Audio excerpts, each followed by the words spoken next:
Blake's Buzz Live. Buzz, buzz, buzz, buzz, buzz, buzz. It's Blake's Buzz Live. Buzz, buzz, buzz, buzz, buzz, buzz. It's Blake's Buzz Live. More, hate less, read comics. It's Blake's Buzz Live. Buzz, buzz, babies. Buzz, buzz, babies. It's Blake's Buzz Live. It's Wednesday night, and it's going to be a magical time because I've got some people from one of my favorite comic books in the house.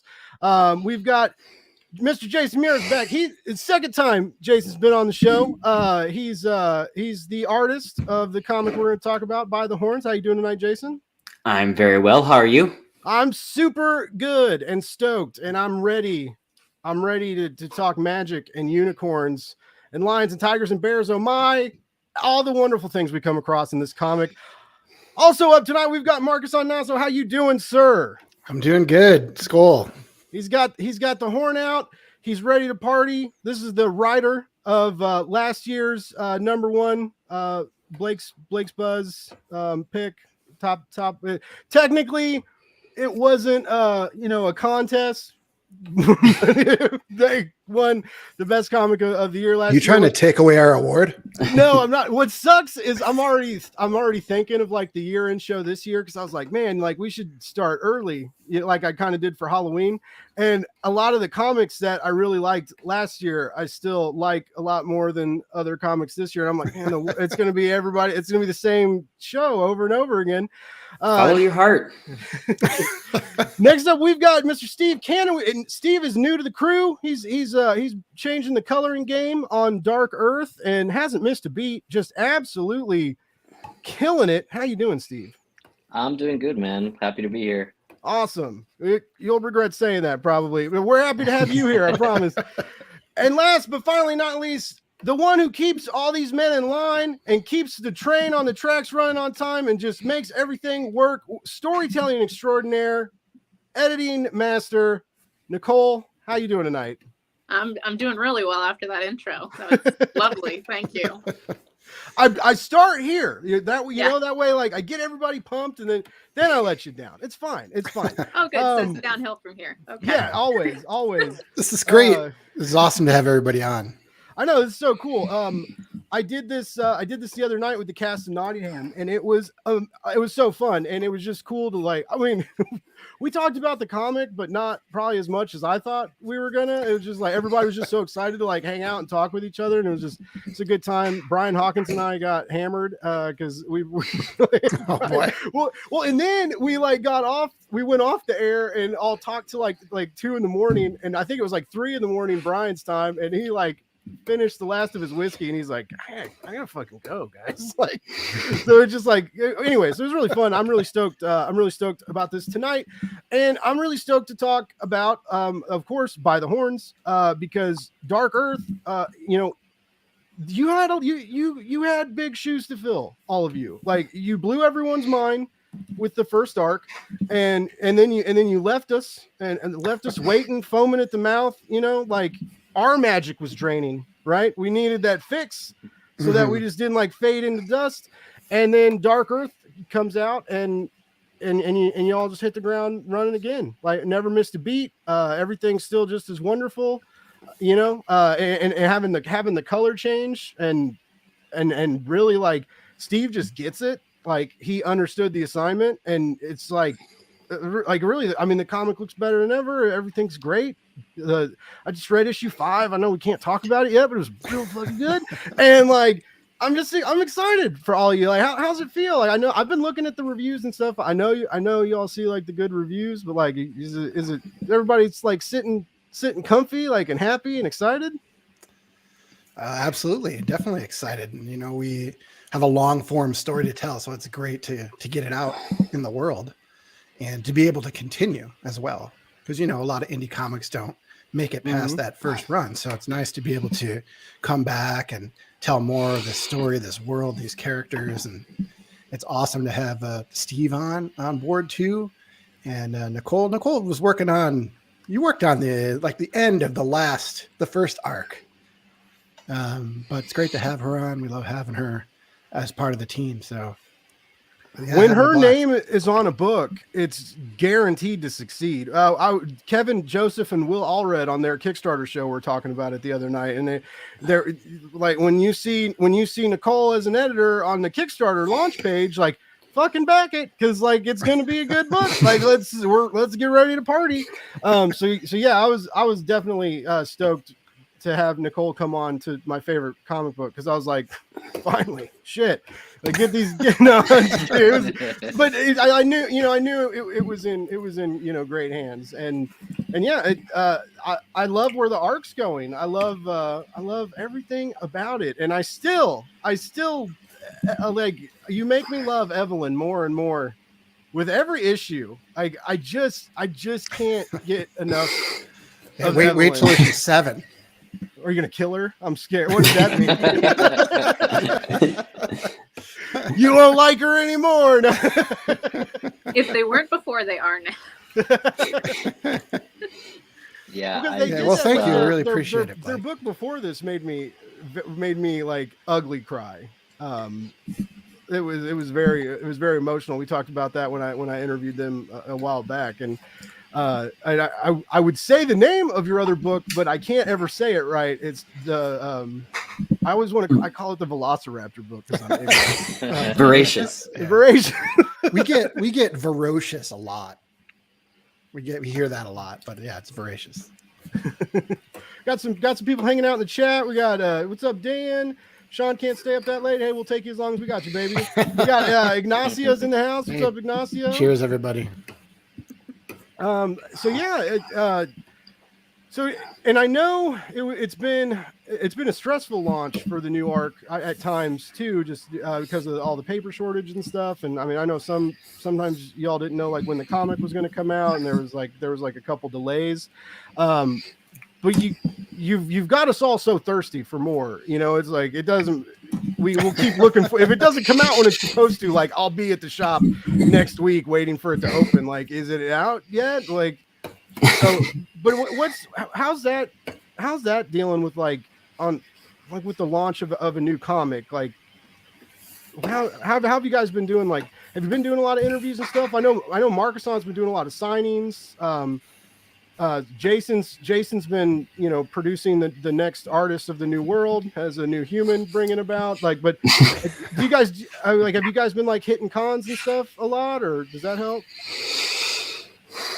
I haven't. It's funny, like when your book, because technically the book is the second volume, you know what I mean? It's technically just issue 9. So you don't get as much press as you do if you're just a brand new #1 book. So it's tough getting the word out for those people that maybe missed the boat on the first time. But Marcus and I just did C2E2 together. Yep. I think it was one of our most successful cons. We sold we sold a lot of books to a lot of new people, which is cool. So hopefully they follow through and pick up. That's always crazy because it's our hometown show. So we always think, oh, everybody knows about our book. But of course you're getting people from everywhere coming in. But every year we seem to do better and better. More people find it, or more people who really like By the Horns will come up to us and then want to buy Voracious, and then vice versa. Maybe we did the con a few years ago and people picked up Voracious, and now they're like, oh, you have a new book.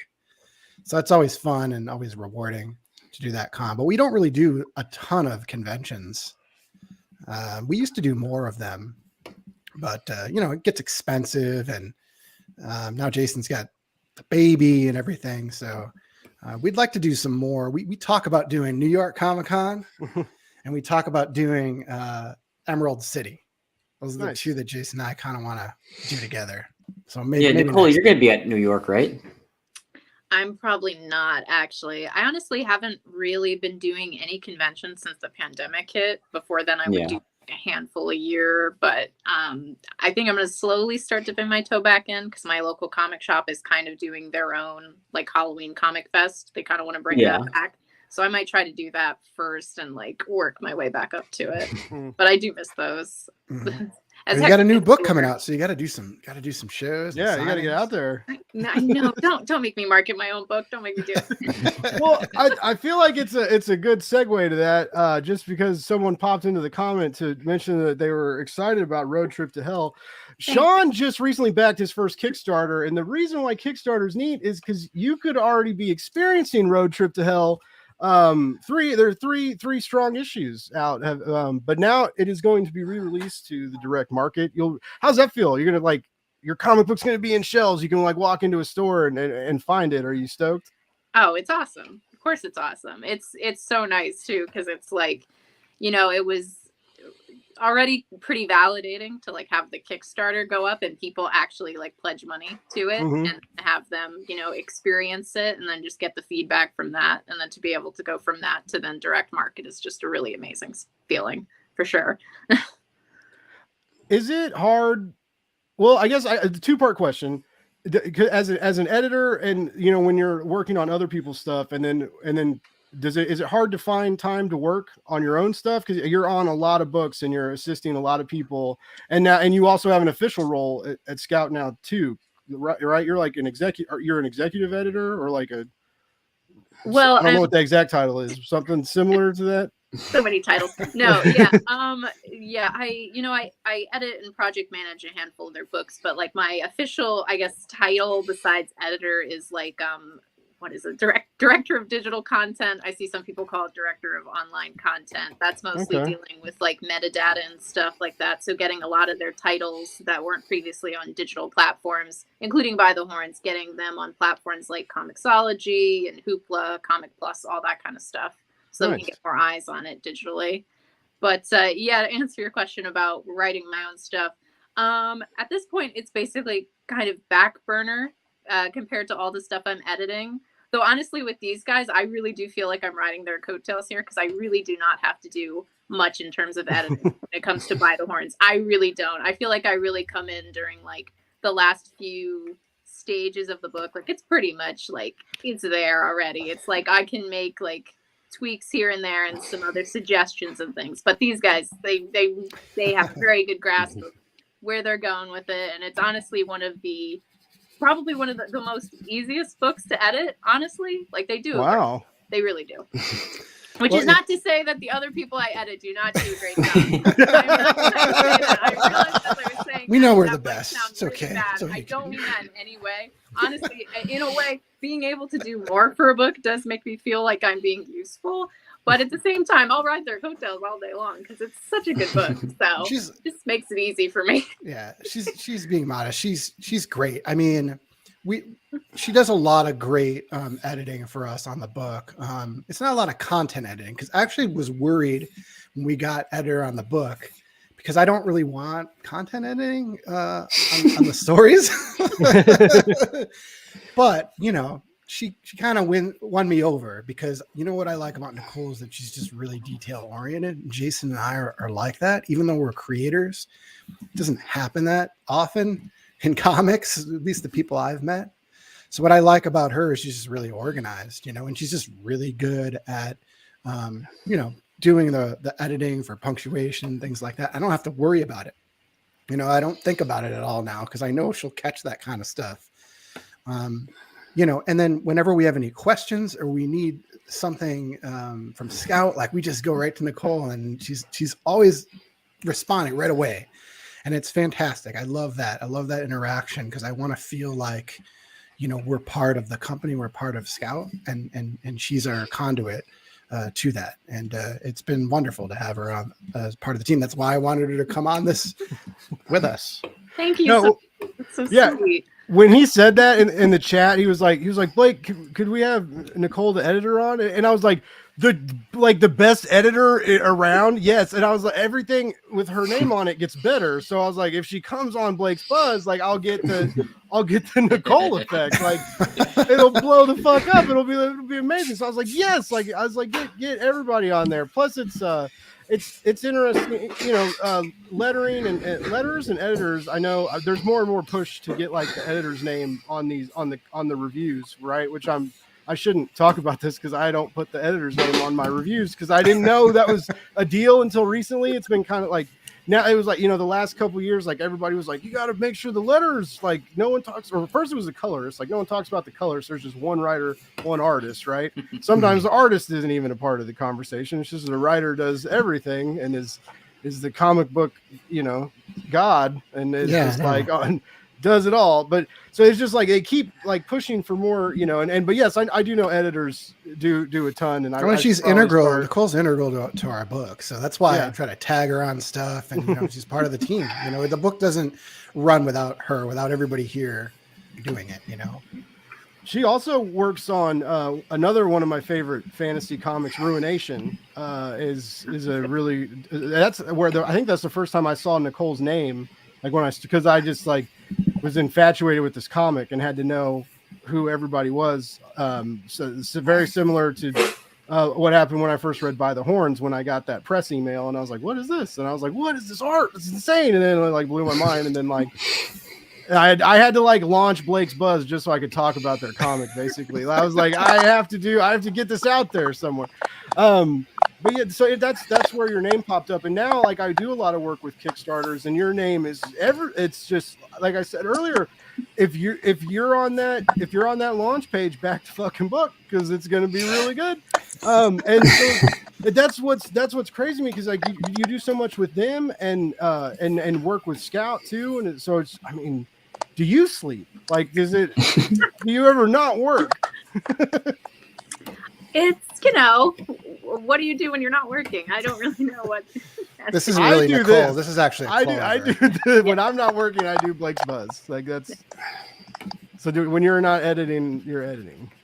I'm reading. Usually. I think it's awesome. It's cool to just like your hands are in so many like great projects. Like it's so like and I think it's cool that you work with so many Kickstarter people, because I love Kickstarter. I think it's a magical environment. Anybody who helps make that better is good people in my book. And speaking of good people, speaking of new people to the team, even though Nicole was on before, but Nicole's not OG yet, right? All right, when you keep her on for a while, we'll level her up. But no, like, where did you all find Steve? Like, Steve, you are the best colorist for this book. Thank you, man. And like I said, you carried a very strong and powerful, vibrant vibe into this new art, and you've done it perfectly, dude. It's insane. Thank you, man. Where did you come from? How did you find these people? Honestly, I don't know if I remember. I think I saw something on Twitter that Markisan posted that they were looking for a guy, and I was like, I'm gonna message them and see what's up. And then we did a test, and they liked it. yeah. I put out a search on Twitter, because when we found Andre, the colorist for our first book, I just kind of couldn't really do that on Twitter because nobody knew who we were.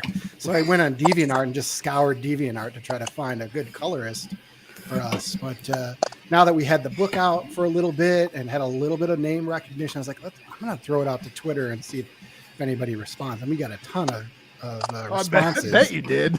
And we didn't even say it was for By the Horns. We just said it was, it was for a book. Oh, okay. And so then what we did is Jason and I went through all the different colorists and found the top, I don't know, maybe 10 or so, and then we kind of whittled it down and then had a certain handful of people do a test for it, and Steve was one of them. And we just loved his work right away. And, he's been a really good fit for the team. We're awful to work for, though. We're terrible. These guys are great. I feel like I've gotten a million times better from when we started to now. I'm like, I leveled up a lot. And I think a lot has to do with you guys' feedback and your artistic direction of it. Our emails that are paragraphs long of notes to... because we're so picky. We are. We're very demanding because Andre on the book, he was phenomenal. He was doing things on the book with rendering and stuff that you don't see in comics, and I don't think it gets enough attention. We actually had a couple colorists who were well known test for us, and then they bowed out of the, I don't want to say competition, but just the process, I guess. Because it was too difficult to do what Andre was doing before. Wow. So yeah, Steve came on, and there were, we love his work, and there's just things that we're just nitpicky about. We want our book to be the best book that he colors.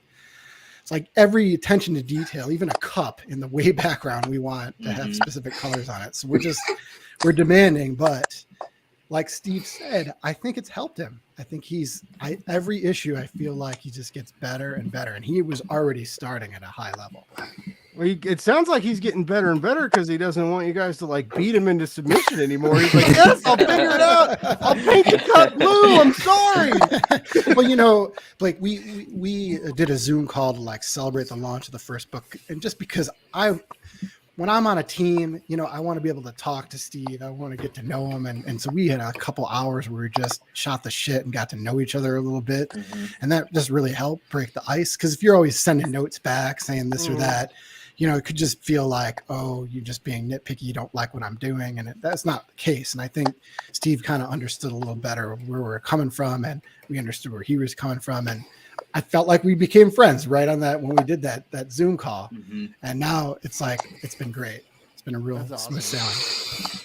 We got some people in the chat. We got David. David is on. What's up, Buzz? Happy to see you. We got You Promised Me Comics, Sparks Comics. What's up? We're happy to have you. I was listening to their live stream a little bit before you guys came on, and we both bragged. I was in the comments, but he was on, and they brought up By the Horns, and we were both like, hey, we got to read issue 5 already. Yeah, Steve did some great stuff on issue 5. I mean, you've read it already, so you know. Yeah. But that was a fun one. That was some beautiful colors. Yeah, the ocean, the wave-like panel layouts that you got. Oh my god! It's so good. Yeah, I'll send Steve reference images, and I'll just say like I kind of want it to have this vibe, which is tough to execute if you don't know what you're doing. But he always gets it. And I'm always like, oh yes, perfect. It's crazy too because you'll send them to me, and I'll look at them, and then I'm just like, I won't look at any reference. I'm just like, I'll look at the page and be like, how do I feel like this is gonna look, and just like do it. You just look at the reference once.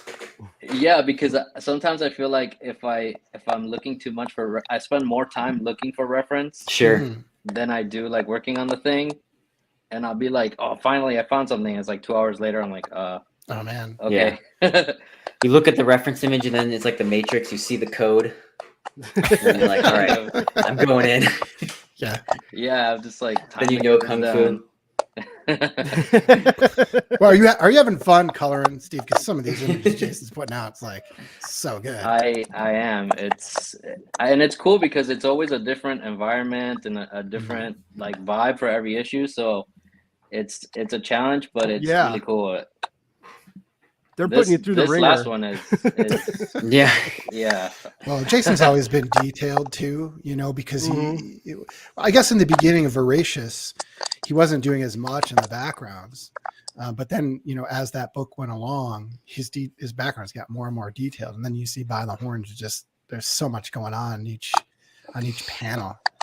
So yeah. Well, and our book's it's a quest book. So like every issue, you're going to be in some new environment. That's kind of like one of the things I like drawing about the book. And I hope it's one of the things the readers like about the book, that every issue is some cool new place. And we try to make it interesting and unique. And Steve's a big part of that, especially issue 6. Issue 6 was like, it's a color showcase. This one's been a crazy one. I think I apologized when I sent Steve the page. I was like, I'm sorry. Here it is. Well, and that was one of the things when we were talking about Dark Earth. Jason, he sent me all these images of environments that he wanted to draw, like places, ideas that he had, mostly for environments. Every once in a while, I'll have an idea for like character stuff or situations, but usually it's environments. And so, I got to try to work all those things into the script because I know how much he loves drawing them. And especially because he hates drawing the owls, the owsland in the book. Because they're fucking evil.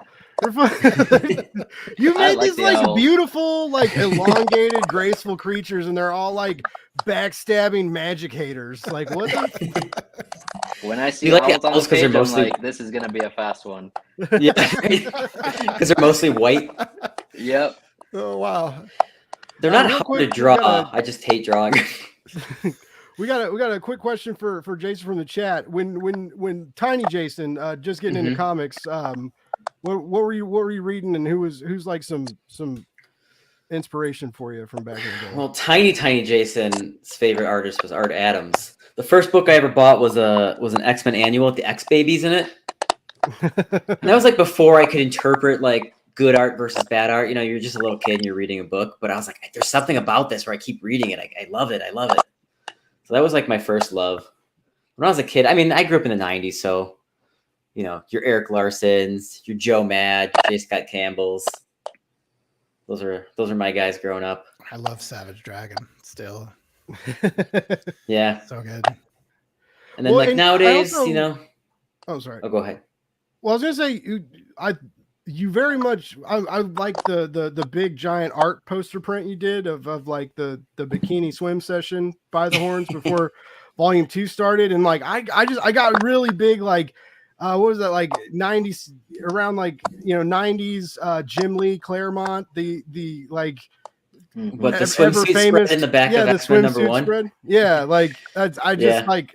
And of course I bought, like, as soon as he announced that, I was like waiting. I was like refreshing on his shop for it to pop up. I was like, I was so scared they were gonna sell out. I was like, I have to go. It's this huge, awesome fucking print with like that came about because that was like the beginning of the pandemic, and I was super bored, and that's when like comics weren't coming out. And my wife and I were going to a lot of like garage sales. And I went to some garage sale and I just found all these Marvel swimsuit issues. You remember the old Marvel swimsuit specials? So I went home and drew that for fun. And then right about that time, we were looking for a new colorist, and I was like, why don't we have them color the swimsuit special image? Oh yeah, that was the first thing that Steve. That was the first thing Steve colored for us. Steve's first color. No, Steve, you colored that? That's fucking sick. Yeah, that was the test page that we did. That was the thing that got him the gig. I was nervous too. I'm like, oh god, cool. Like all the books I did before was like all like male leads. So I hadn't really colored that many girls, and then I was like, oh, I gotta color this girl in a swimsuit. Like, it's gonna be hard. Yeah, Jason put it on Twitter. I was like, I love this image. We need to put this out somehow, some way. And then it ended up being the test. And it's the perfect one because it has all the characters. It has a lush environment. It has light coming in. It's got water. Like, you know, all of the skills that we're looking for can be found for a colorist who colors that right. And so there's so many layers to this like sexy pinup print I bought. That is not why I bought it, by the way. Yeah, it's interesting too because we had a few different colorists color it. You know, we asked them, would you be willing to do a test? And most of them said, yeah, that's totally cool. So we had probably like 5-6 versions of it. Yeah. And it's really interesting to see because like obviously the characters have their specific colors, you know, like Ellie's got like blonde hair with the purple highlights, and the unicorns look a certain way. So people know the established colors of the characters, but it's just interesting to see 5-6 different colors, individual takes on it, how different they are. Was it super hard? By the way, what's up, Brian? Thanks for stopping in. Thanks, Brian. Right. You all do rock like ridiculously. you're too good at your comic books and your swimsuit pinup issues, and like editing all these comics and writing. Also, Road Trip to Hell is amazing, and just like super fun and yeah, Steve, I'm really glad you came on to my favorite comic book, man. I'm not gonna lie, I was super. It's not like I knew a lot, but when I found out that there was like a new person, I was like, who is this new person? What is he going to do? Oh my God. What is he going to do to so Solothus? Like, what is going to happen? Is my monster head soup going to get even worse? Like, we felt that same way. I'm like, oh man, what have we done?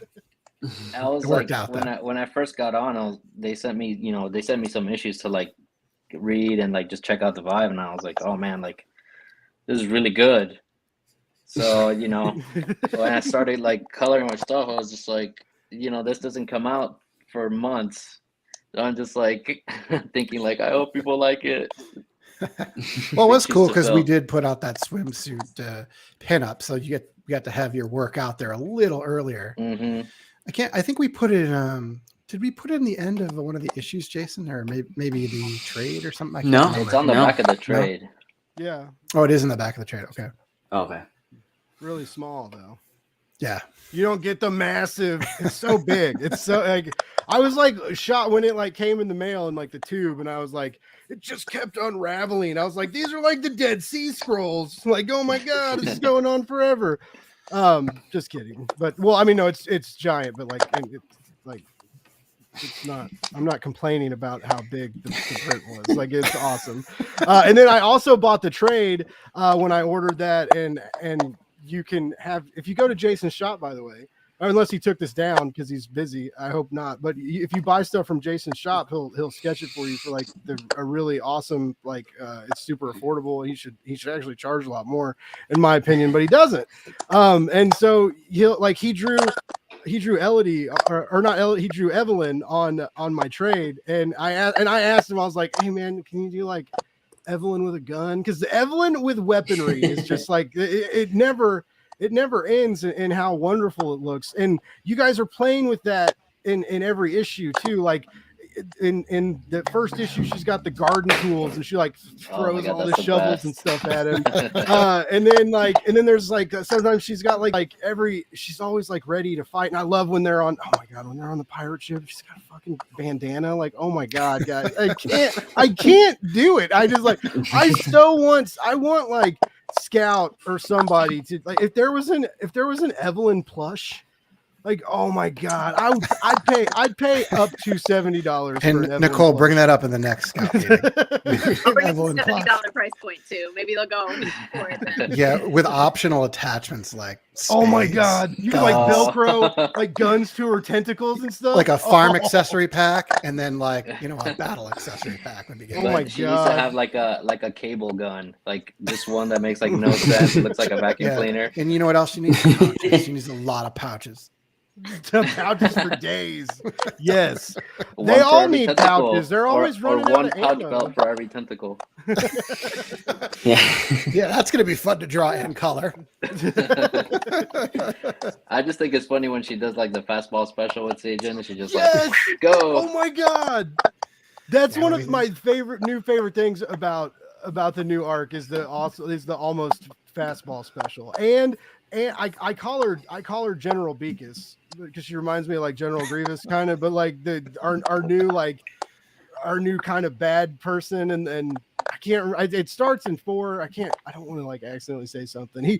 Markisan does this to me all the time. By the way, the first time we talked, he was like, I don't even remember. He sent me like all the issues somehow or something. He sent me like almost the next 3. He's like, these are just ready to go. And I like read them, and then like we're talking, and I was nervous, right? Because I love this comic, and this was earlier in Blake's Buzz career, so like I hadn't interviewed 100 people yet, right? And it's crazy to think I've interviewed over 100 people in a year, but whatever. Anyway, like, but I was kind of nervous, and I really love this comic, and I was like, I always want people to think I'm cool, and, and I'm like, oh man, are they gonna think like I'm a weirdo or like am I? And anyways, so yeah, but it ended up going well, and that's. I forgot where I was going with that, but it's fine. That'll happen a couple times tonight. But anyways, yeah. So I was nervous the first time I talked to him.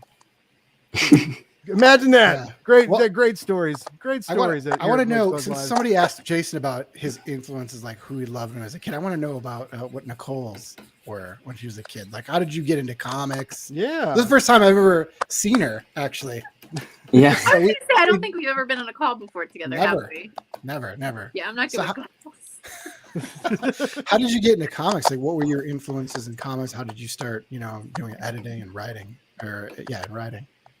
Oh, sure. I mean, it's funny because I didn't really read comics as a kid. I think the only comic I read was Sonic the Hedgehog. Oh, wow. Yes, they're Back so in the old good. days when it was published by Archie.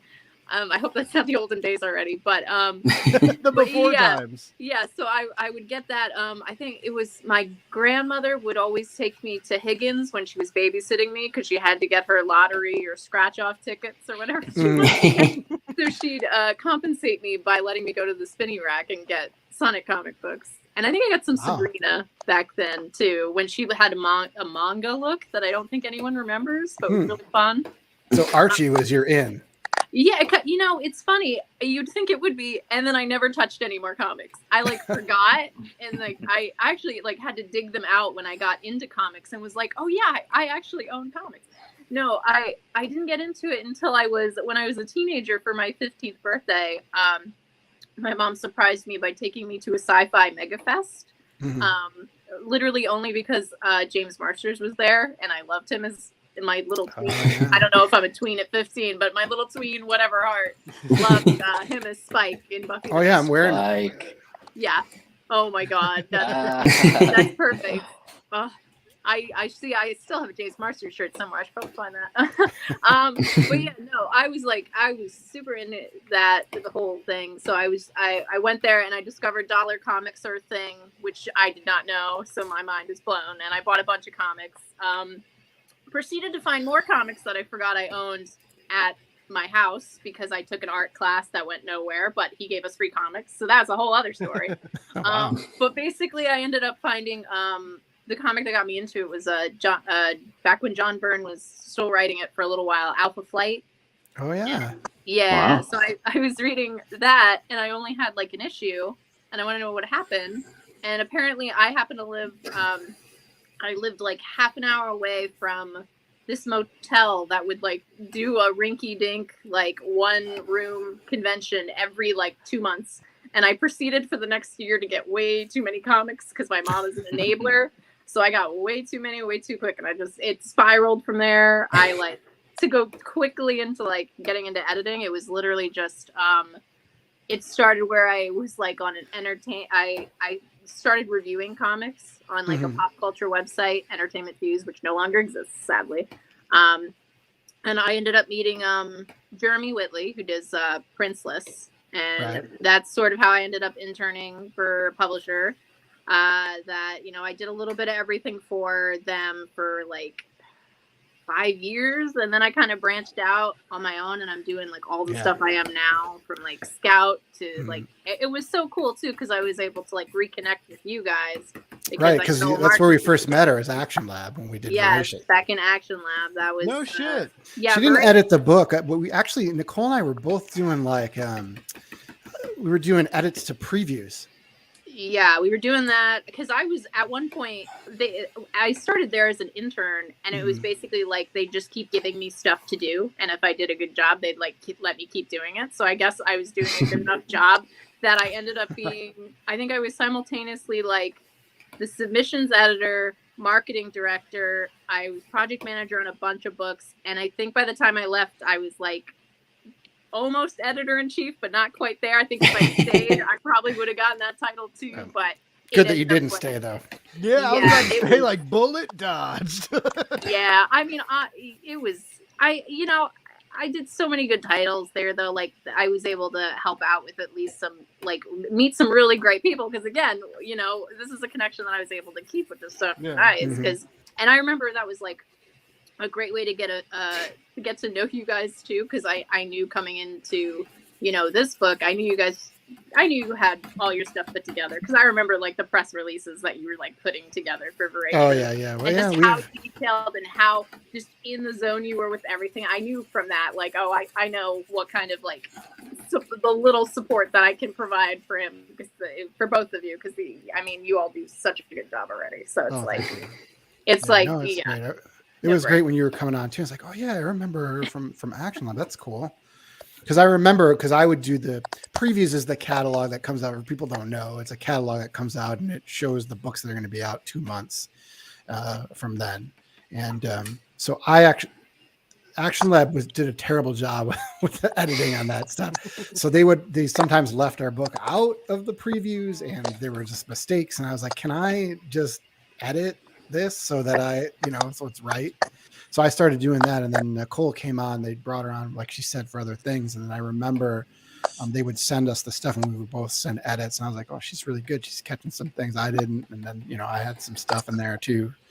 So yeah, that was the first introduction to her.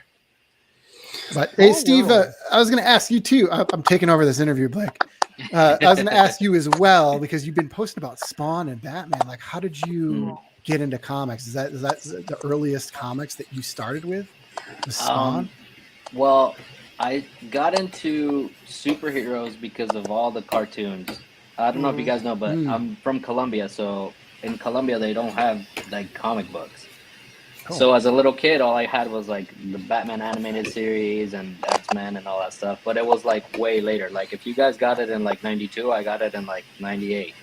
Oh, wow. And then when I first moved here, I was at my aunt's house, and I was just a little kid, and they were like, go like to your cousin's room and give him something to do. They told my cousin, and he just gave me this stack of his old comics from the 90s.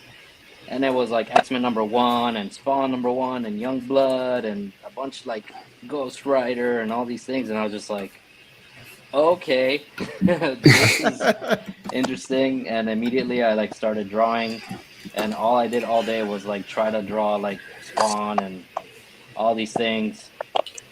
And then I got out of comics for a while because I started playing music. I was a musician for about 10 years. And I moved to LA, and I had these really long train rides. I would be on the train for like an hour and a half. I'm like, man, I'm really bored. My phone doesn't work down here. I can't like do anything. So I went to Barnes & Noble and I got Batman, the Capullo Snyder, like the first trade. And then I was like, immediately like a month later, I had like a huge stack of comics. I'm just like reading on the train, like, oh my God, I'm like catching up on all these books that I never knew about, and then I got back in. Nice. And then you're hooked. Yeah. Yeah. And now you're an addict. Like It's- like It us. is crazy. Now I have to buy everything Greg Capullo puts out. Oh, I can't help so it. speaking of Capullo, I guess I'll go because I was asked what my comic origin story. So my dad used to take me to. We had this comic book shop for a very short time. It was like a couple blocks away, on the main street off the highway close to where I live in South Kansas City. And this guy could paint, right? So there was like a huge Wolverine on the wall that he painted, and it looked like, like it was, he did a really good job. And they weren't there, they didn't make it. They were there for like a few months, but while they were there, like when my dad would get in a fight with my mom, he would like take me to the comic book store. And and I actually thought my parents would split up a couple times, but they never did. But anyways, they used to fight a lot when my sister and I were younger. And so before my sister was around, he would take me to the comic book shop and like let me pick something out. And so one of the first things I ever picked out was Spawn Violator for Muhr and Capullo and it was the third issue. Like I didn't even get issue 1 or 2. I had the third issue. He's been drinking hard. And I remember there was like severed heads and body parts and intestines on the cover and stuff. And it like blew my mind. And my dad was like, yeah, whatever, get it. And I used to carry it around in my backpack and like show my friend. I read this issue like so many times, and it was just for a while. That was like the only comic book I had. And then I started getting into like, I found out about like X-Men comics and stuff. But anyways, the next time we went to the comic book shop, my dad also let me watch Alien when I was way too young, and I was obsessed with those fucking xenomorphs and stuff, man. So I go and he will let me watch Alien, and then I see that there's like Alien comics for like the old Dark Horse ones, right? And I saw one on the shelf, and I was like, what? And so like I go to buy it, and my dad, he's about to buy it for me, man. And this fucking clerk behind the counter, he goes, that's like kind of an adult comic for your kid, right? And my dad's like, adult? He didn't know. He was like, adult comic? What? And the guy told my dad about the Comic Authority code and how like that means, and so like motherfucker cock blocked me from getting an awesome Alien comic. Like, who does that? It's like your shop fucking closed, man. Like you were denying sales. Like what is? Anyways, but yeah, so it was so cool to have a comic book shop down the street when I was a kid, and then he didn't make it and left, and they painted over this home movie rental place, which also didn't make it. Now none of them did in the end, right? But they painted over that Wolverine, man. It was so sad. Like, that thing was like 10 feet wide. He was like jumping with his claws out. It was so cool. And, so yeah, that's how I got into comic books. Was my parents' strenuous marriage and my dad trying to play favorites with me. Do you still have that Violator comic in your knapsack? No, I almost want to buy it again, like because it's they're the issue 1 through 3 are like you can get them on eBay for pretty cheap. And You totally should. I keep thinking about getting them. That and I used to have the Spider-Man 2099 die cut foil cover when it came out. Yeah, And so so my sister's a fucking weirdo, right? When she was a kid, she was even weirder, and she used to peel the labels off all our VHS tapes. So like we never knew what these fucking tapes were. It could be a family movie. It could be Jurassic Park. I don't none of you never knew anymore. Movie night. And she one time when she like ran out of labels to tear off of these VHS tapes, she just tore the shit out she like tore the cover off and then tore the red foil into little pieces. And I was like, what did you do that for? And I every few months I remember this because I never let things die. My family reminds me like it's my thing, I guess. And I always like look it up, and I keep hoping one time I'm going to look it up and it's going to be like, oh, it's $1,200 on eBay, and I'm going to screenshot it and send it to my sister and be like, you owe me $1,200. Right? It's like $10 right now. So. But yeah, that's Spawn. And you know what's funny is I try to get into Spawn and it's hard. I loved the HBO cartoon, but I have trouble getting into those old Spawn comics. Like I feel like something's wrong. Oh my god. When I read those old comics and I see those like giant walls of text, I'm just like, oh my god. Pretty pictures. Let's just look at the picture. I can figure it out. It's tough. I sort of sympathize too, because I remember when Jason and I first did Voracious. So we did an Ashkin of it. It was called Cretaceous. And so we did the whole first issue, and it was big. It was like, I don't know, 60 pages or something. And it just had walls of text in it. Because even though I know I've been reading comics my whole life, when you do a comic for that first time, I don't know, you just want to put everything into it. You don't really understand the process of making comics. Just because you've read them doesn't mean you understand the process. And so I remember on the staple, there was like this lab scene, and it was just like almost all text. And when I would pitch the book and somebody would pick it up, it would immediately open to the staple because it was like this rigid, kind of like almost like cardboard texture. We upgraded the paper. And they would see it and they would freak out because it was too much text. And I got this advice from him. It was like, the middle section should always be just like art. It should be like a splash or something in the very middle, because somebody might turn to that page and see it. You don't want to have this block of text in there. So that was like a big learning process for me in particular as a writer. I had to pare down, and we went back and we redid that issue and got it colored and everything. And since then, I don't have to think about it as much about trying to be, I don't want to be too wordy. I don't have to think about it now. But in the past, I did. I had to think about it. Like I would write it all out, and then I would cut it down. And that I felt better that way because I could get it all down and then chop it. But yeah. But Nicole, do you ever never have to tell people? Nicole, do you ever have to tell people to be less wordy? Oh yeah. Is that a note you ever give? Oh yeah, that's definitely a word. I definitely a note I've given. And I mean, sometimes you can get away with a lot of words, but the layout is very important. Sometimes if you are insistent on having that many words, like even just making it multiple captions or something like that, or multiple dialogue balloons, like as long as it's not a wall of text, because that's not going to work. Yeah, sometimes I'll be reading a book. Oh, go ahead, Blake. You go. No, I feel like when I was younger, when I'd read a book and there'd just be like tons of text, I was like, I didn't want to read it. You know what I mean? It just turn me off. And I think to myself, like, am I being a baby? Like, okay, just read the text, like just buckle down and do it. But now that I'm older, I realize like, no, comics are not a medium to just have blocks and blocks of text. It's a medium where like art and words have to flow together effortlessly, from like page to page. And like, yes, there's going to be some scenes where there's going to be a little bit more dialogue, but like if you hit a page and it's just it's just a prose novel, basically, you've like defeated the point of a comic book, right? Yeah. Because like now the art and the text is not working together. Yeah. when I first talked to Jason and Markisan, because I loved Voracious so much, and on like they both like Voracious too, but they were like, really? Like I like they were like shocked, and I was like so into it. I was like, it was so emotional. And there's fucking I'm obsessed with dinosaurs. Like I fucking love dinosaurs. When I was a kid, I used to like know all the dinosaurs' names, and my family thought I was like a little genius. Right, because I could say these like multi-syllabic, like prehistoric names, and everybody thought I was going to be a scientist, and I let everybody down. So that was cool. But I just love dinosaurs, and so I was talking to them about their comic, and Jason, Jason was like, my art is like so much better now, and Markisan was like, I had a lot of words on a lot of pages, everything now and then, but no, I mean, it was good. Like it's still my favorite book. I mean, because it's our first book. I love that book. I do. Yeah, I wouldn't change anything.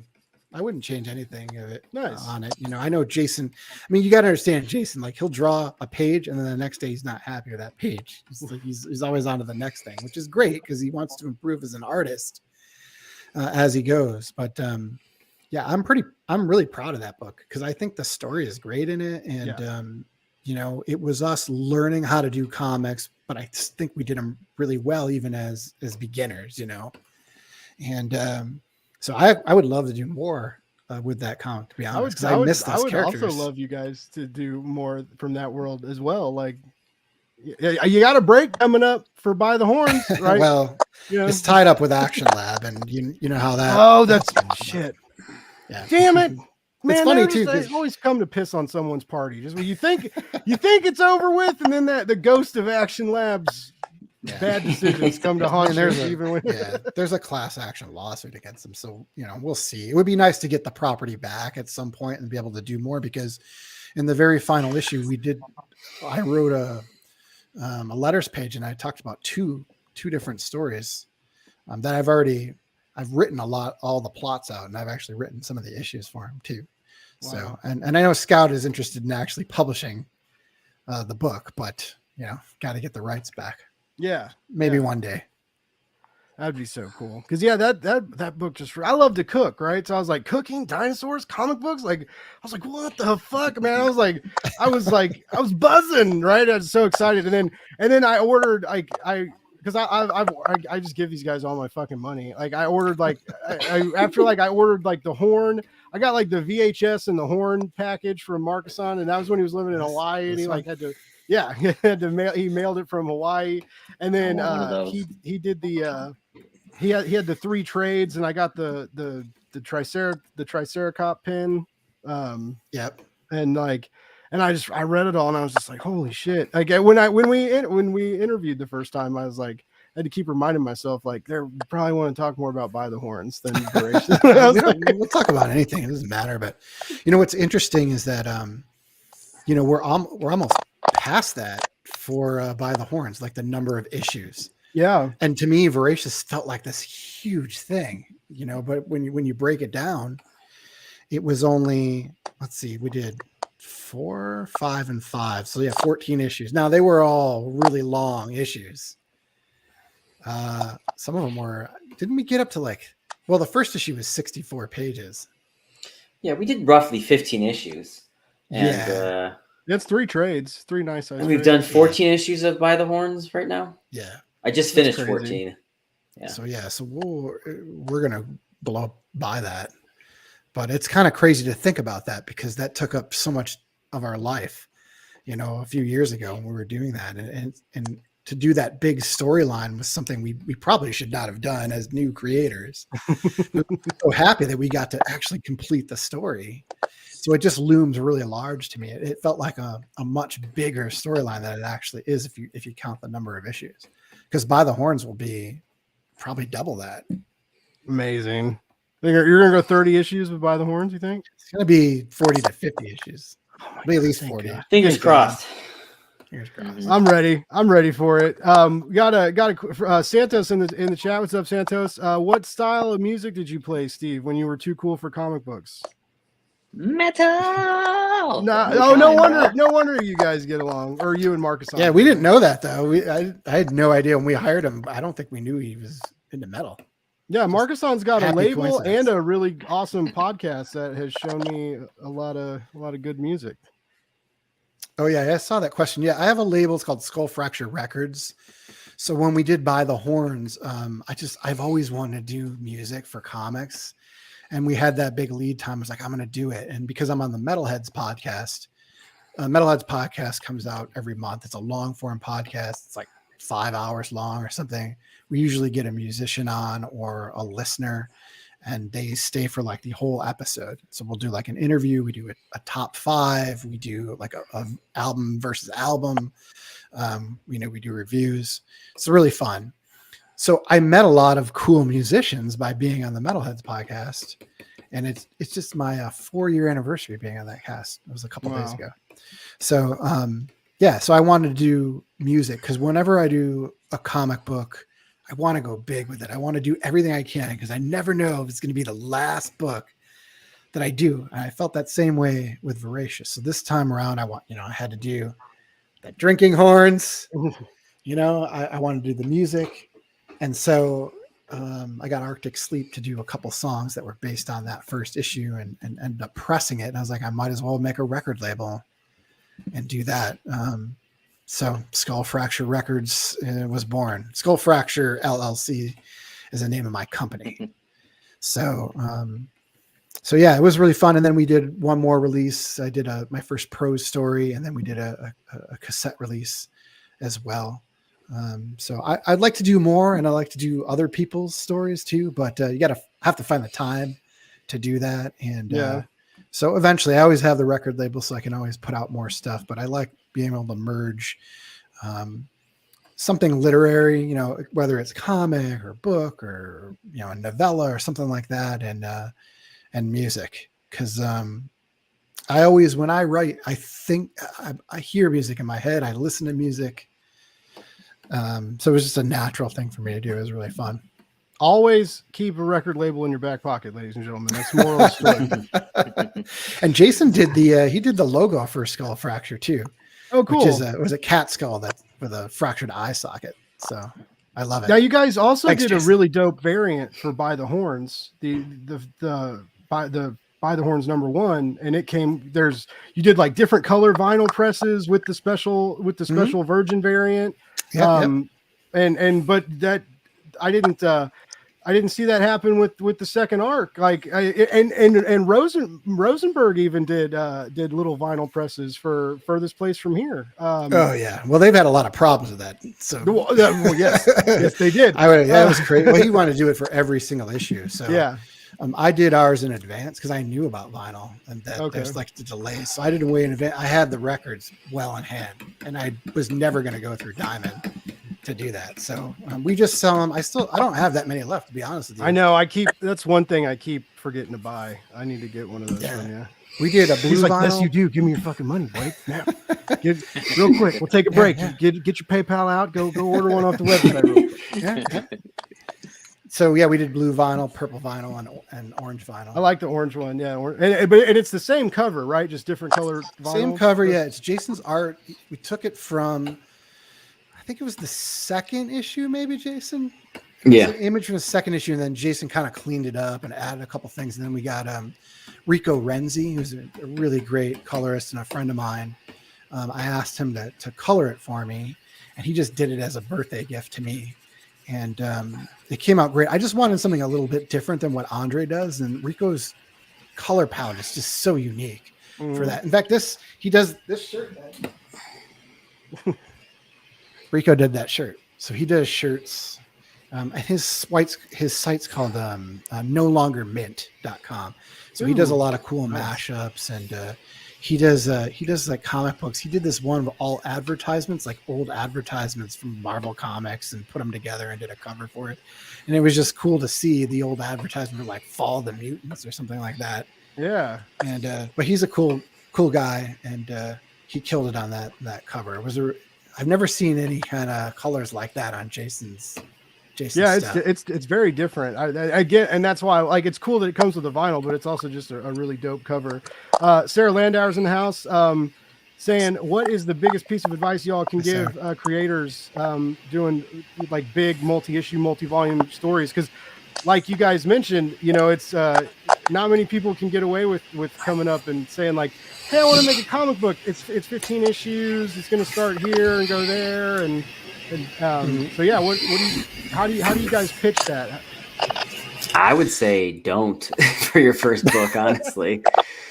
I would do one of two things. Either take your multi-part story and figure out what's the first chunk of it, and can you do that chunk as a sort of a complete arc, and try to pitch that as, like a mini series. And if the book's successful, then you have essentially sequels built in, But you got to kind of have like a beginning, middle, and end. And that's kind of like what we did with the first arc of By the Horns. We thought it was going to just be a mini, and it was only going to be 5 or 6 issues. But then as we were doing it, we kept coming up with more ideas. And luckily it sold well enough that we could continue the story. But if you just read that first volume, it's a complete story. It has a beginning, middle, and end.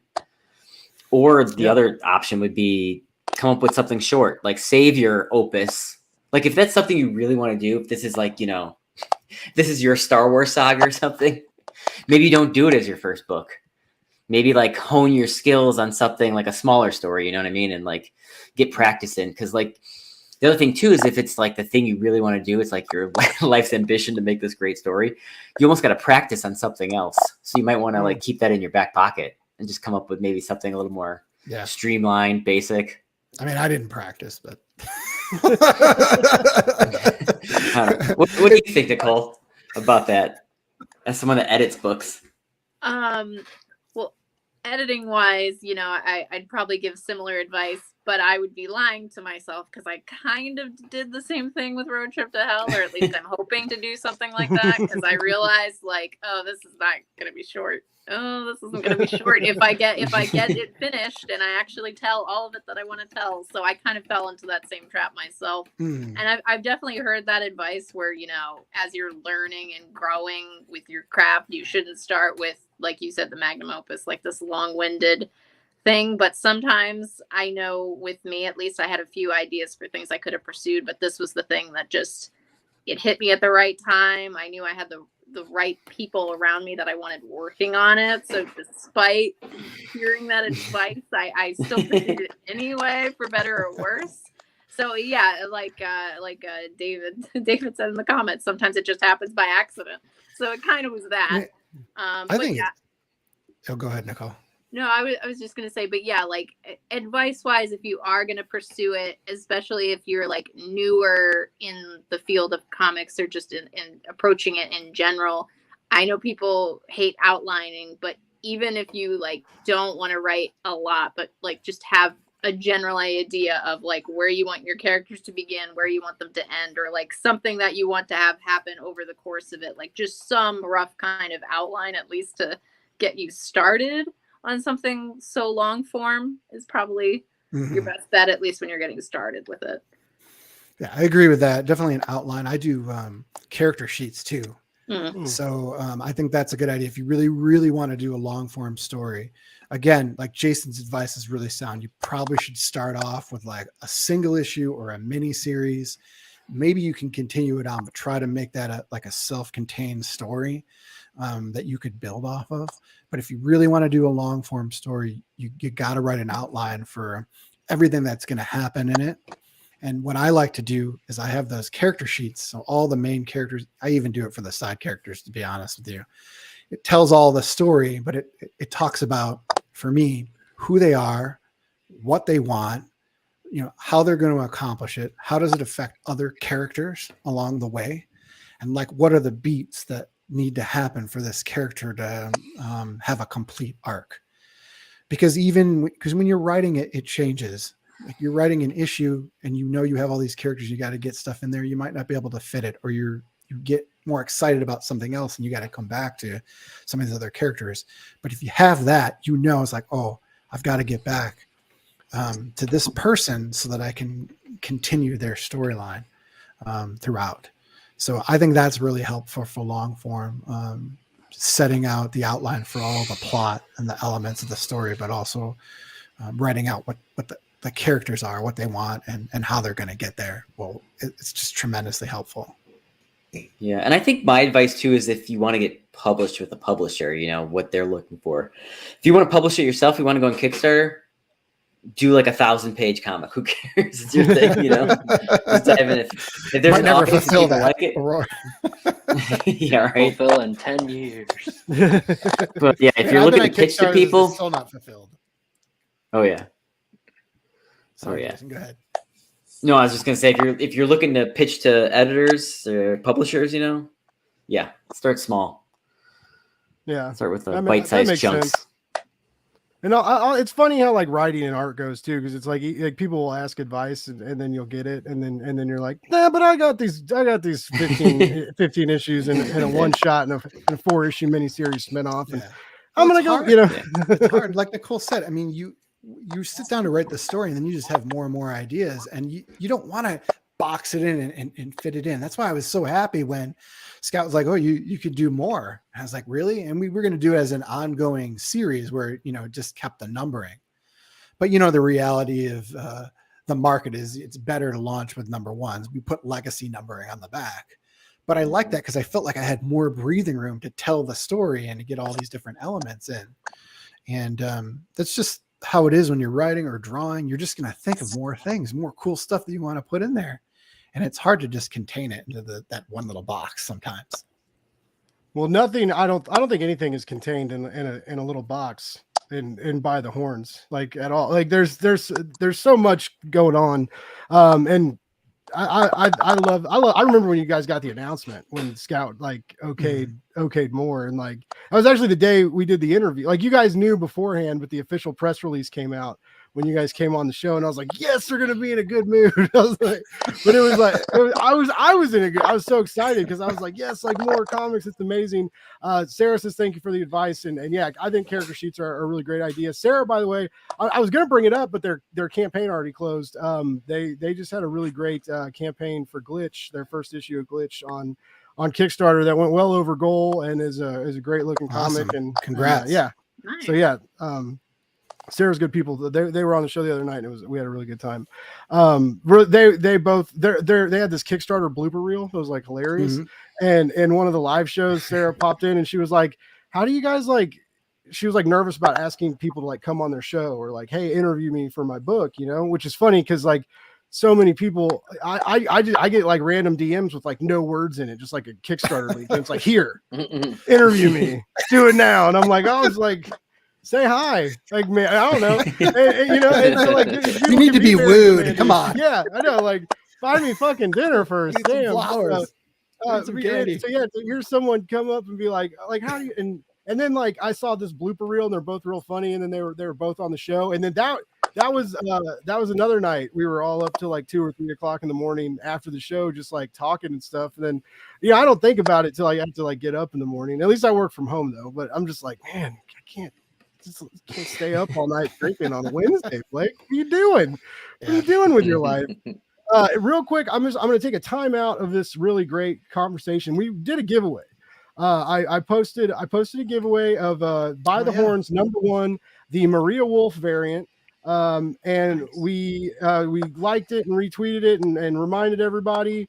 And I actually forgot that it's signed by Jason because I bought it from his web store. So it was actually like, I was like, man, maybe I shouldn't have given that away, but it's too late now. Anyway, giveaway's canceled. No, you have his signature on other things. Oh yeah, the winner is Blake. Yeah, actually, the winner is Andy Vargas, and one of the best parts about winning a Blake's Buzz contest is I'm gonna scour the internet for a weird fucking picture and blast it all over.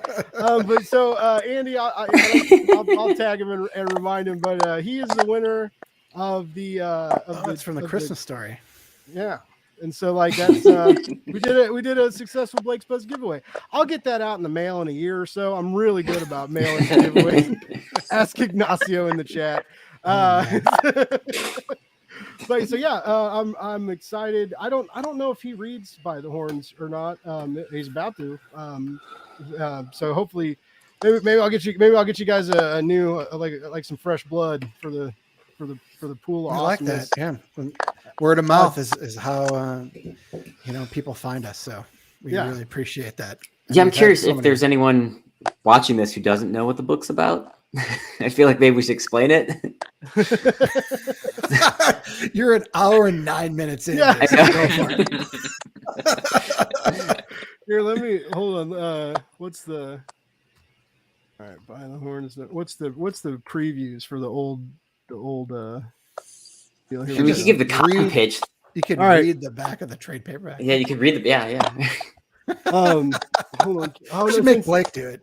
Well, here I got the solicit for number 1 pulled up. I'll put my movie trailer voice on. It's Elodie hates unicorns. For nearly a year, she's dedicated her life to tracking down and killing them all for trampling her husband, Shintaro. Now exiled from her farming village of Wayfarer for selfishly neglecting her duties, Elodie and her half-wolf, half-deer companion, Sajin, search the continent of Solothus for clues to the whereabouts of unicorns. When they discover a lead in the port city of Lycus, their revenge mission suddenly takes a dangerous turn. That's the first issue. And it changes drastically of what happens here. Like how we feel about unicorns totally changes. And just like that first trade, you can get the trade paperback right now, which is 8 or 9 issues. 8 issues. 8 issues. It's a girthy boy trade. It's a nice thick stocky trade that you have it around for a little while. Read it a couple times. And there's also some cool back matter and stuff in there too. Look, you guys included some of that. The cool thing about getting these single issues is they always put like some of Jason's how he gets from like point A to point B, and the ideas of how there's so many different characters and monsters. So there's always really cool back matter. I don't usually get into back matter, but I like this stuff. Like I found out, that's how I found out that like they named the Zozos and Rigby or their cats. These unicorns are named after their cats. So you like learn little cool stuff about them in the back matter. Well, Jason loves back matter, so I feel like he does because he's. I mean he takes his time talking about stuff. He's like, he's like Markisan gave me this idea, and then I was like, well, I was like, he should do it because it's, I think people are more interested in the art. Like, I don't want to just drone on and on about like the process of the writing and the metaphors and like this and that. It's more interesting if Jason does it and just talks about the art and how he got inspired to do it. So I think it's been really cool to see that. I'm excited when he sends it to me. I was like, oh yeah, that's right. Even though I've already seen all the sketches and thumbnails and everything, I do love that back matter. But the trade also has a couple pinups, I think, from artists that we didn't have in the issues.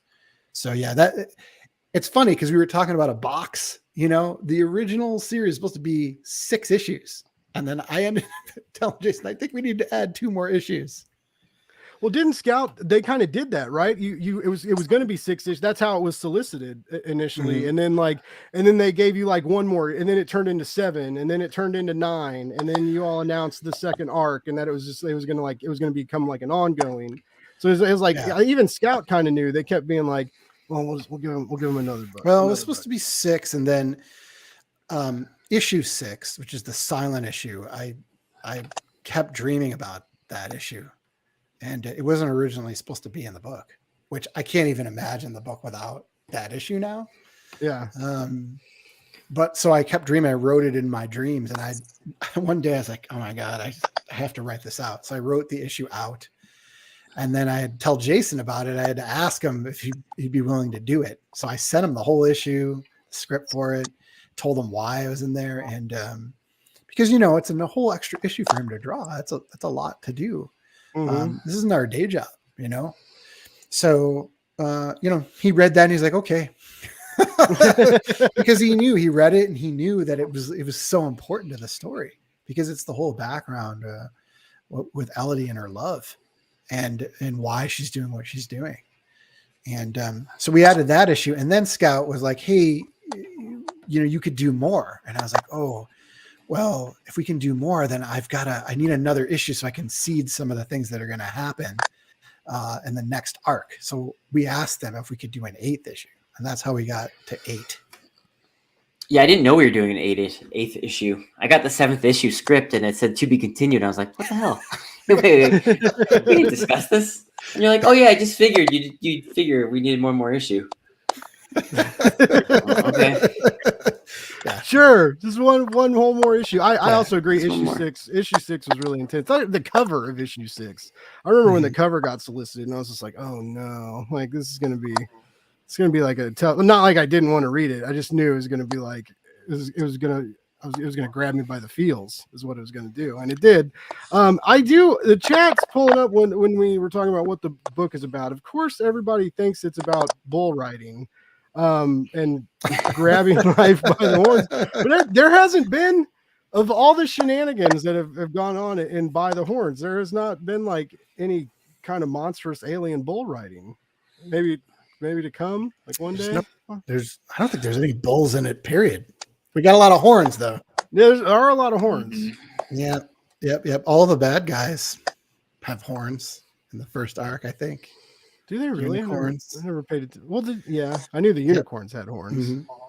And then we find, oh man, you guys got to read. The horns can detach. Like, oh, you new readers. Oh, if you buy this trade like and haven't read it yet, the fucking ride that this comic takes you on, folks, is just like, it's so incredibly fun and fresh. I used to not really be into fantasy comics that much. Like I was like big.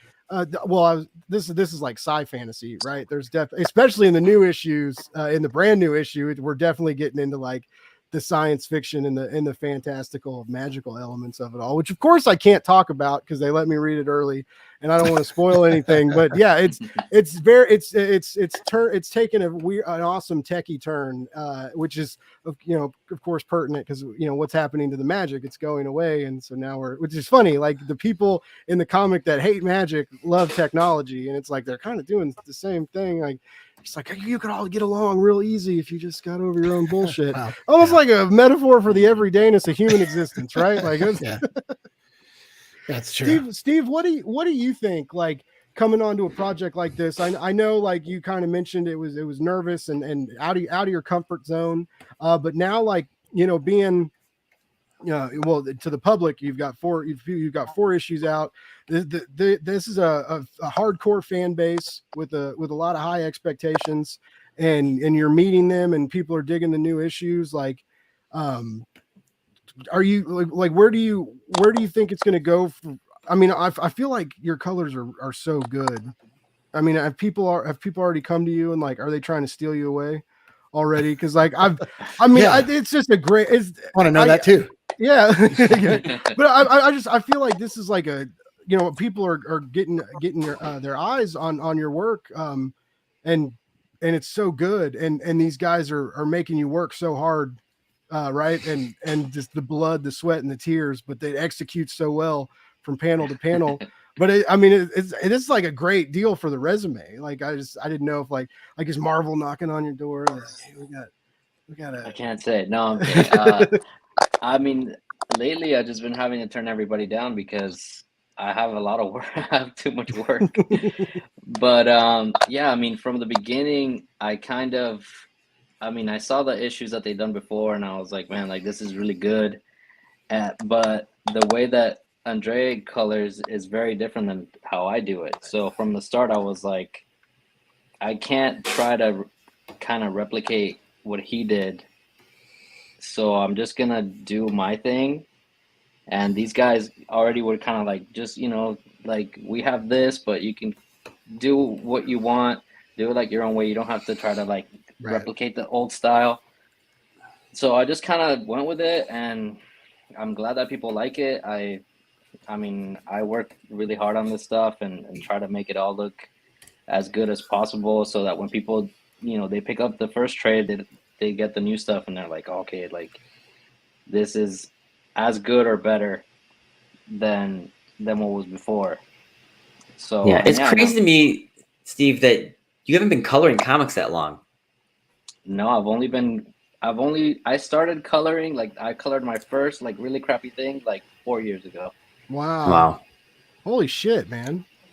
Before I started doing this, I used to build guitars. That was like all I did was build guitars. Up until about like a year ago when I went full time with comic books. What a wild turn of events. That's like that's two like very different things. You're like, yeah. He's so good. Yeah, I mean, we were so worried about trying to find a colorist that would be a right fit for it, you know, because You had a hard time with the first. You had a hard time finding your first Andre, color. I remember yeah, you guys told me yeah. about that. You're like a bunch of like restless nights, and Jason and Markisan would like send sample pages back, and they couldn't agree on any for a while. And We usually agree. they almost broke up. It's almost never happened. There's a lot of drama going on. Yeah, The drama well, sells, when we were guys. The looking for numbers are going colorists, up. the first time we were looking for Andre, I remember we'd find cool portfolios and then we'd ask them the same thing. Hey, would you mind coloring a sample page? And sometimes they'd color a sample page and it did not look like their portfolio. Mm. And you're like, what happened here? You know? Yeah. Well, we'd have people like bail on us. They're like, you know what? Never mind. Forget it. Oh yeah, we had a colorist who's done like image books and stuff who like did not turn stuff in on time and just didn't color the way that we wanted, and so we had to fire that person. And in the beginning, early on, Jason was putting stuff up on message boards and to try to find colorists, and it just didn't work. And I was like, Jason, you just concentrate on drawing the book. I understand what you want in colors. So Jason and I are we have the same feeling about what we want in the book, I think. So then I went to DeviantArt and other sources to try to just track down colors. I did it a different way. I didn't put out a call. I just went and scoured the internet to try to find people that we might be able to get on the book.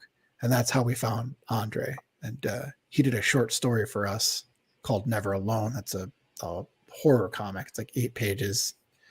It's on my website, markisan.com, if you want to read it for free. And Steve is similar. Like, we were worried about it. Like, oh, man, hopefully we don't have to go through that again. I mean, we love Andre. We love him. He's such a great person. And it was hard for us because we didn't want to let him go. It's not like we fired him or something. He just needed to get out of comics to do other things to support his family.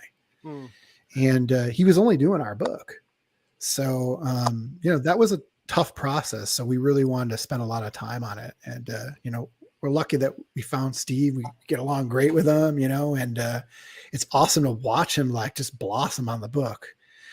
Even if you look at the first book to like issue 5, it's going to be coming out pretty soon. Just, it blows my mind, like how much he's progressed. And the fact that he's only been doing it for a handful of years. Yeah, it's crazy. Like I said, the new water scenes, and the panel layouts are so like expressive and impressive. Yeah. But the way the water looks and the waves and the ripples, and whether we're underneath the water or above the water, and the sun and the skyline, like, Steve, I don't want to lift you up too high, Steve. But you're doing a real fucking good job, man. Like, these guys put so me through good. like the gauntlet, man. Like all these things was like every issue. I'm like, oh, good. Like, I got to do a whole issue of the ocean. Like, how am I gonna do this? The water is so hard to do. It's so different from the previous issue, because it doesn't really have. With our book, because it's moving to these different environments, you don't have time really to settle into one particular environment. He's got to try something completely different. And because he hasn't done that many books, maybe he's never done that kind of thing before, but he's I done mean, it really I well. for sure never did a whole issue of pirate shenanigans. That's for sure. That's on Jason. Jason wanted to do pirates. I feel like I was a little bit prepared when you guys got me on the book, because the book that I had just finished was also a team book. Actually, for some weird reason, it's like all the books that I get, it's like, here's the book. There's like 9 characters that are in every page. I'm like, oh man, all right, here we go. So I was a little bit prepared in that sense, but yeah, I mean, all the different environments and stuff, it's always like I have to figure out like how I'm gonna interpret this stuff. I mean, luckily Jason does a lot of the work. Like, everything is like pretty much laid out, and I just kind of have to like get the vibe. But yeah, it's definitely a lot of like thinking about like, how am I gonna get this to convey the right, like, not just to look believable, because like I feel like the way that this arc has gone, we're going a little bit like kind of realistic with the colors. Not like still a comic book, but not like you know, Cartoony. like flat color. Yeah. Yeah. So it's like I have to convey the vibe, but also make things look like what they're supposed to look like. That's the And, thing with our yeah, book is we told Steve we don't want 2-dimensional colors. We want everything to look 3-dimensional. You know, so you see a lot of books and they have flat colors, and a lot of those colors look great on it, but that's not what we want for our book. So that was something that we had to talk about. Steve already had some of that in there, but like we said before, there's just certain things we really want to bring forward in it, and he's done a magnificent job with it. What's your favorite issue that you've done so far, Steve? 5 was really cool. Mm-hmm. And I also feel like on 5 I hit like a different gear kind of. Like, it was like it's like kind of like that thing that it's like Jim Lee always says that like when you do art like every day, every like few months you get like you unlock like a new level. And on 5 I was like I felt like things were just a little bit easier, and just I was kind of getting more of a grasp on like the characters and just everything. So you started really glowing. Your eyes went white. Your hair bright white. His mutant power came out. And this new one too, the one that we're working on right now is really cool. Like, and then after 6, you're taking a break, right? Is it? You guys? Yeah, after 6. Well, the book's taking a break. We're probably not taking a break. We got to keep hammering to get caught up. But I'm actually drawing the number 7 cover right now. That's what I'm doing right now. Nice. So, the book's taking like a little bit of a break. No, like I said, it's not our day job, and Jason had a baby, and we have other things going on in our lives, and so like we all had COVID around the same time, which was crazy. So we just want to build up some more time to get some issues in the bank before that second part comes out. So we'll be back in March. Oh, that's not terrible. So no, I mean the way it's going, 5's out in October, so that means 6 probably in November. So it's not that big a wait, just a little bit of a stopover. Steve, who's you earlier you mentioned when you did the print, the swimming pool or the swimming area print. It's not a pool, it's like a river. Estuary. Wait, you mentioned how like you were nervous about like the difference, like you've done mostly like male masculine characters and how to color like a feminine, like she's got like a curvy great body and stuff, and did it also make you nervous about doing like a wolf pony, an eyeball with tentacles, who's a multicolored eyeball with tentacles? Who's the hardest one to color that, or like do you spend more time on, and who's the easiest to color where you're just like, oh yes, like they're in 3 panels this page, this is awesome, and you get excited? Okay, so the hardest to color is Elodie for sure, because she just has to look. She's the main character. She has to always look the best. The easiest to color is all the owl people. But of the main cast, it's Evelyn. She's a little bit easier. Really? Yeah. Luckily, like I've been working with my flatter, who she does like kind of the separation. It's like a technical part of coloring, just to get the pages ready for me to actually do the work. And I've been working with her the whole time, so she already kind of has the vibe of it as well. So she's really consistent with like her tentacles, and I don't have to worry too much about like, well, in last panel this one was red, but now it's blue. Like, so thank God for that. But Seijin is also, I feel like I've gone through a little bit of an evolution with him from issue 1, just like getting his fur texture. Right, like I keep trying different things, and if you look at it in issue 1 to like the current issue, it's kind of evolved a little bit. But he's also fun to do. Yeah, I mean I love the way you do his fur actually. Yeah, the fur looks really good. It looks good. I'm still always scared that they're gonna kill him off. Like I've been scared, like the whole first arc, like when things started getting intense, and I was like, man, like, because like Elodie can't take much more than that, and that would like really push her over the edge. And then I was like, oh god, what if that's gonna, then I'm like, oh wow, that could happen. And then like, so yeah, I'm forever scared that I love all these characters. It's so weird. I haven't been like attached to these characters since like, when I was a kid playing Final Fantasy VII, and when Sephiroth kills Aerith, and when that broke my heart, and the first time I ever cried playing a video game, right? And I was in second grade, and I was like, what are these emotions? I can't deal with it. Oh, and like, so ever since then, I've been like, don't get overly attached to fictional characters because anything can happen to them. Well, right? it's funny because I was gonna kill one of the unicorns. That was one of the early. Oh, really? Yeah, Jason and I talked about this for a while.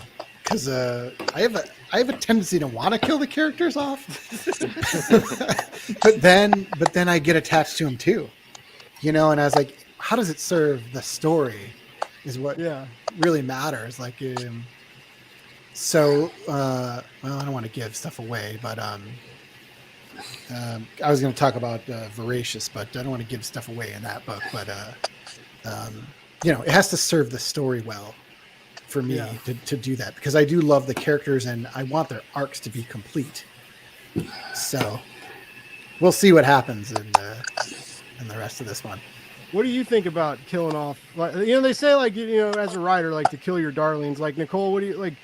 As an I'm sure like because there's a lot of cheap, like fridging and stuff. Like to use death as an easy way, right? When you've like backed yourself into a corner. But like as an editor, like are you ever like kill this motherfucker? Like,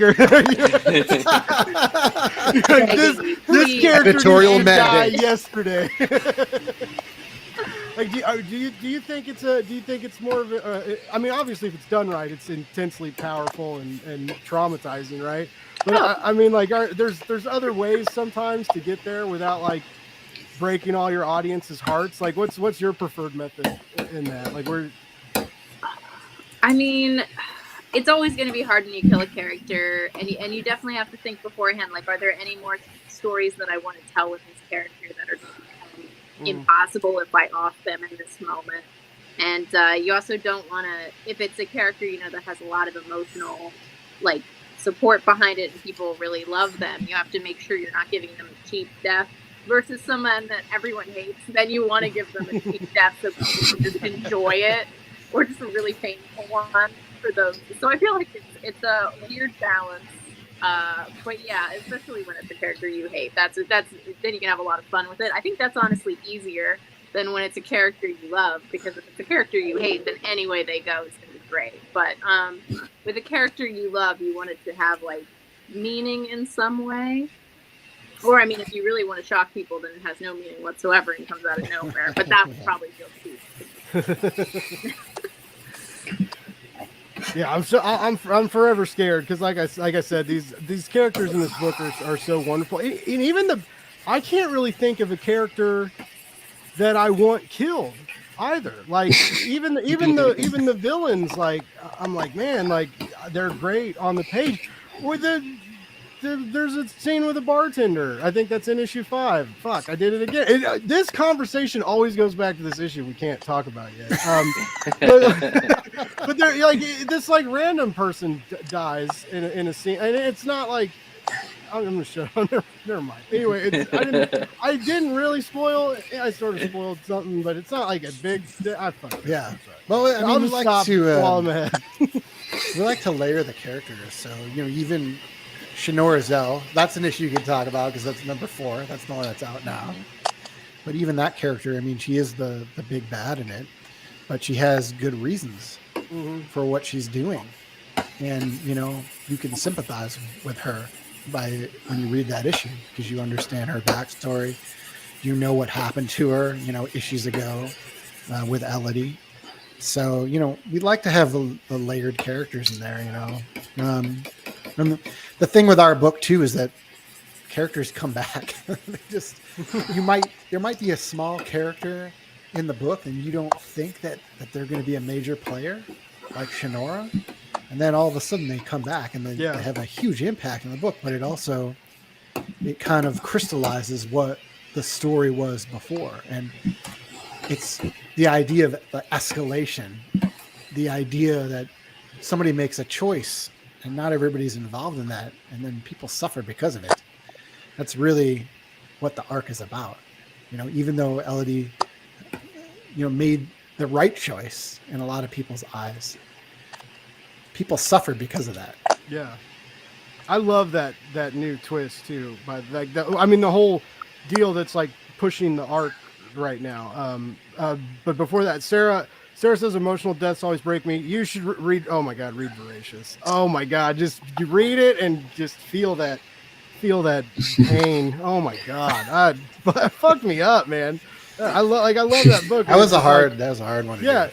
I remember you telling me about that too. You were like you knew you had to do it, and you like didn't want to do it. Yeah. Without giving away. Yeah, I mean, I knew it from the very beginning because it mattered for the story. It was essential to the story.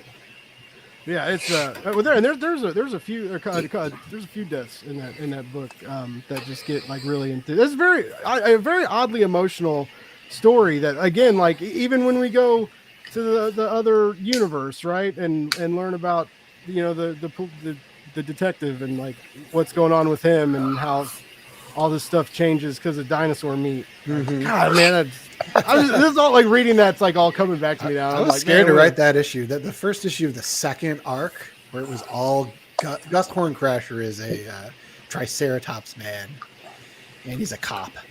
And he's not in the first arc, the second arc.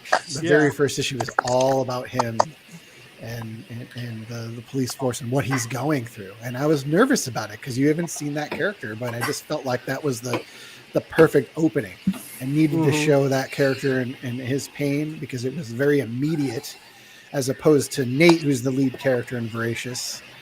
Voracious is about a chef who travels through time, kills dinosaurs, and serves them at a restaurant in the present, for anybody who doesn't know. So I wanted something where the pain was very immediate, as opposed to Nate, who's like, he lost his sister and he's trying to forget about everything that happened in his life and just shove it under the rug. And I wanted to have a character that was the opposite of that. It was just going through it right away. It was just really important to the book. And yeah, just like I remember like that juxtaposition of like opening up like the new volume, and I'm like, where are we? Like, what happened? Did I accidentally grab volume 3? And then it totally like levels out, and makes it, like you said, it really fits, and it changes the vibe. But yeah, it's I should learn not to.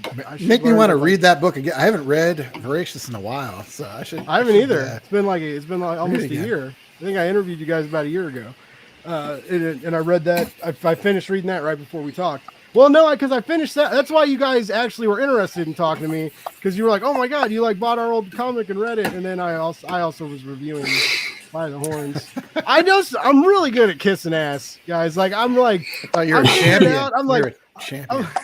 Yeah, I'm like when I'll start like posting stuff, I'll be like, I ordered this from this person's shop, and like, oh, this is a good comic, and then I'm like, get them all buttered up, and then I'm like, hey, I got this podcast. Like, well, shit, I guess I got it now. You bought these books. But I mean, that's what we love about Blank's Buzz, is that you have this positive energy. You're talking about things from a place of love.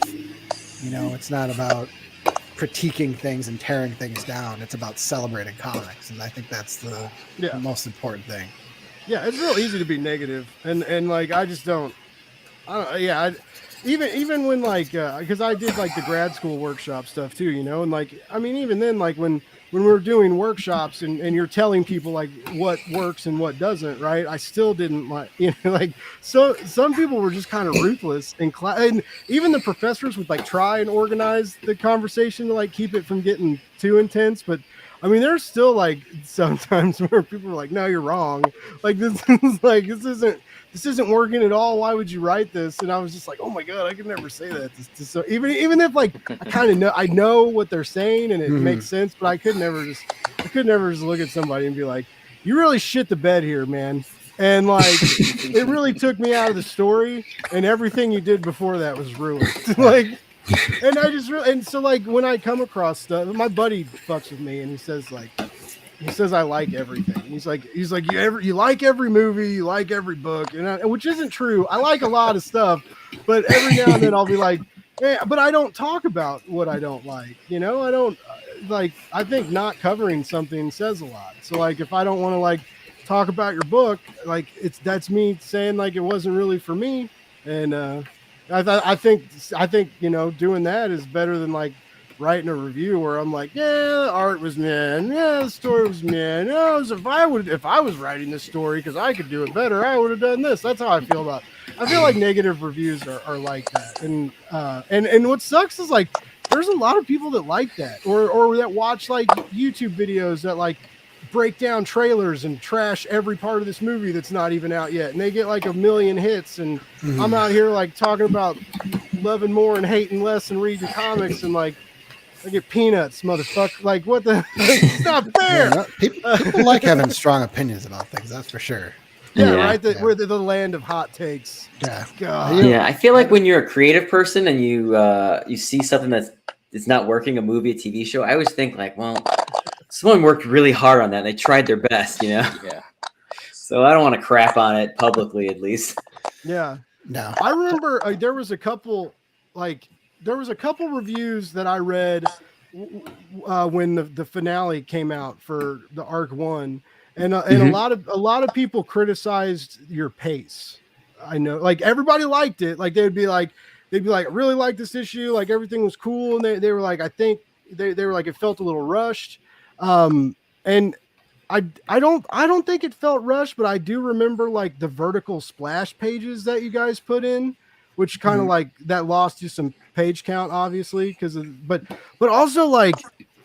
Dude, I don't know. Like it was like a crazy experience to like take the comic and you like made me turn like reading Morrison's new X-Men, right? Like I had to like reorient the text and like experience it in a different way, and like the pictures were massive.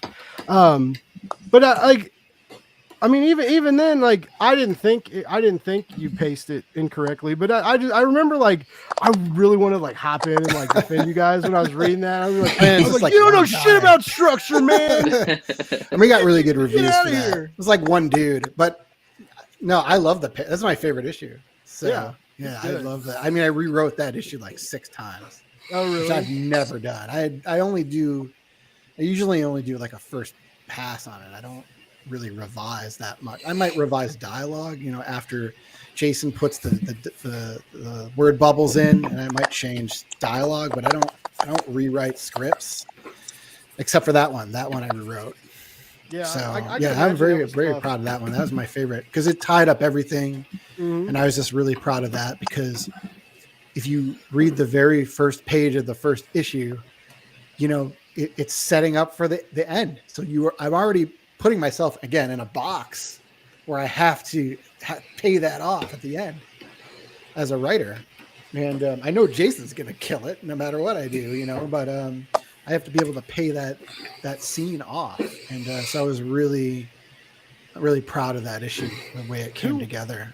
Who wanted the splash? Like, and not just double, like, these Jason, are full double. You wanted the vertical splash stuff? Yeah, I thought it'd be cool. I mean, because super fucking cool. For people that don't know, in the final issue of the first arc, they board this giant, tall, pointy ship. I don't even know how to describe it. It's like a chess piece, like an upside down chess piece. And I just thought the visual would be cooler if you turn the book on its side, so you got to see the entire, the grandeur of it. And there's a scene in it where she's falling for quite a while. And I just thought, I want to get the fall from the highest height. So by turning the book sideways, it makes the character feel like they're falling from a higher height. I don't know, like with the trade, it's tricky with the trade because, the way the trades are bound. Yeah. I don't know if some of that stuff is lost in there, or if, because it's easier to take a floppy comic and just like lay it out on a table, on the staple. But like when you're reading in trade, you got to physically hold it open while you're reading it, but I think it turned out cool. It was one of my favorite sequences of the whole first arc. Yeah, it was super rad. What's up, Wells? Happy to have you. Wells also has a Kickstarter going. Very cool. Frankenstein the Unconquered. Thanks, Wells. we did that launch party on Monday. I don't know if I've told any. Well, I'm sure people that watch my show know. It was my third live stream in a row. I did Monday, Tuesday, and now tonight. And yeah, it's just like what's funny is like I kept telling people like, well, I just launched a Patreon, right? So I can like do it, and I haven't even fucking hour and 44 minutes in the show. I haven't talked about my Patreon yet. Damn it, screwed it up again. But you know what, Jason? You know what it reminded me of? The vertical splashes. Superman Unchained with Scott Snyder and Jim Lee. That when that was releasing in singles, the first issue had a fold out cover inside of it. Oh yeah. That was like because they couldn't get they couldn't make the splash page big enough. And so they literally like you have to remove this page. Like it's Superman like flying through this like a spaceship and like ruining it, and they really make it you see like how small he is compared to the ship, and not only that, you fold it out into like a half-size poster, and it was like so cool. It was just to like do that was like crazy. I'm sure like DC was like, God damn it, guys, no, like we can't do that. We can't just give you a poster. That's the cool thing about comics, you know, like you can do whatever you want. TV, your aspect ratio is the same, you know, but with comics, you have the ability to zoom in real tight, blow something up, do a double page spread, do a triple page spread, quadruple page spread. You know what I mean? You have the ability to actually, you know, force the reader. Like if you do a lot of little panels, you're forcing the reader to like get in real close and like see things. And usually, you know, that kind of stuff is repetitive, and you can kind of go like bump, bump, bump, bump from, you know, control the pace by like hitting all these little panels, and then you can turn a page and you can have this giant spread, and it's like your TV just got bigger. You can't do that with any other medium than comics. Yeah. Wells wants to know who came up with the animal, the reality warping animal. Jason did. He's a genius. He draws too damn good, and his ideas are too damn big. Well, it's funny. Jason has these ideas. He brought this up to me. I want to have this creature that warps reality. And it's like, what? How am I fit? Where am I going to put this in the book? So I'm like, all right, because every time Jason gives me an idea, I try to put it in the book. I think I've gotten every single one into the book, no matter how weird it is. So yeah, he came up with that, and I was like, all right, I have a spot for this. So we actually did that. Was that the first Marvel style one we did, Jason? I think so. Yeah. So we did it Marvel style. We've done this 3 or 4 times, where I'll just give Jason a number of pages to do what he wants to do. He came up with his idea, and I say, all right, here's where we're starting, and this is where we have to end up. And you can draw whatever you want, you know, in these pages. And so that was the first experiment. And it's tough. Actually, it was tough for me because I like writing full script. And Jason actually likes me to write full script too, because he likes the details and everything. So I had to let go in order to do that. But Jason really wanted to do this reality warping creature. So we did it, and it came out awesome. Like it's usually the writer like telling the artist to do something, and they're like, dude, I can't, like kind of like how Steve feels all the time. Like he's like guys, you're wearing me out. Versus 1,000 angels in one panel. Totally. Well, it's funny because I can write something like the fleet engages, like that's all I have to write, and then Jason has to draw an entire fleet of ships engaging in battle. So it's kind of nuts. So I like writing full script. I'll put like images in there. Sometimes I'll draw stuff out.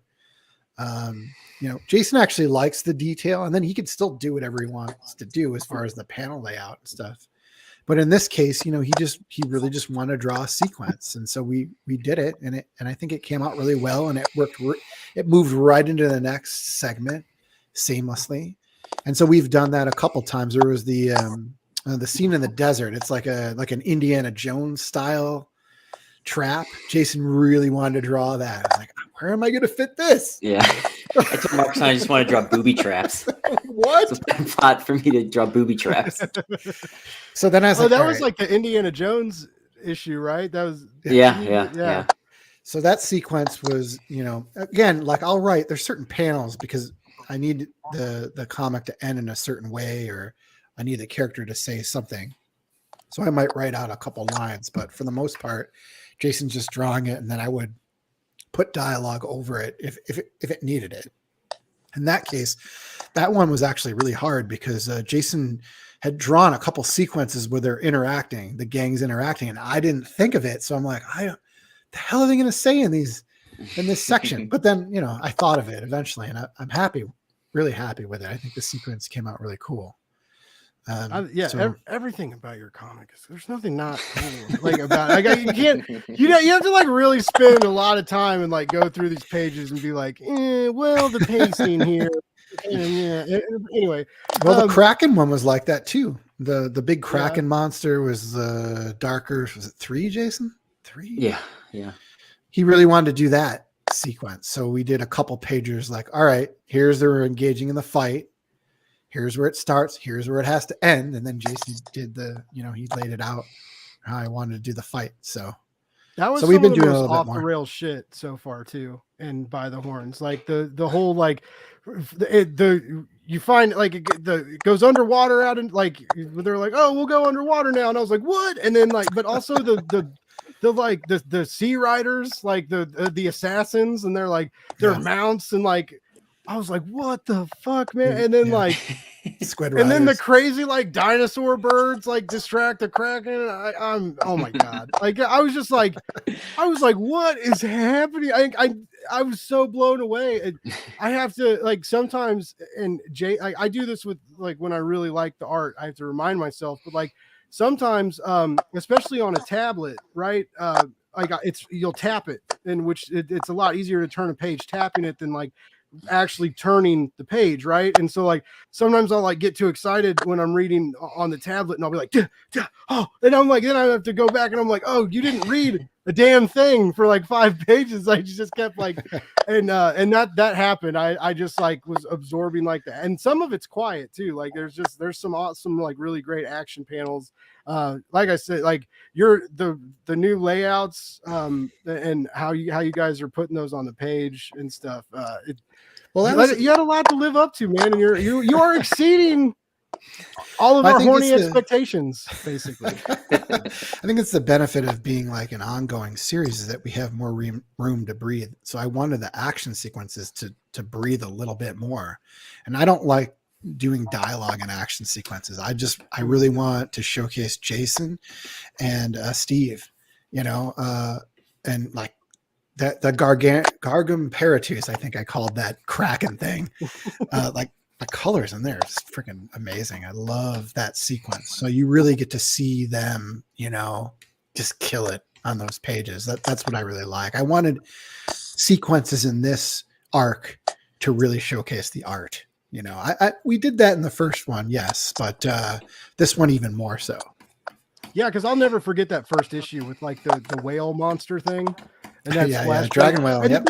That's when like that moment like was a great comic book moment as a reader, right? Like because when you hit that splash, like you're like, oh, like these guys came to play. Like this is like you asked us to fuck around and find out, and I opened that double page spread and found out. Like it just like and I just remember like being like wowed, and like the book was already beautiful, but that was like when Jason was like, this is what I can do, and you're like, holy shit. And then later on he's like, I can also do better than that too, and you're like, well, how does this happen? And then like I said, then he literally like turns the splashes on their side and has these like crazy, like she's falling and you're tumbling through the way you guys guide our eyes. Oh, it's so good. It's so awesome.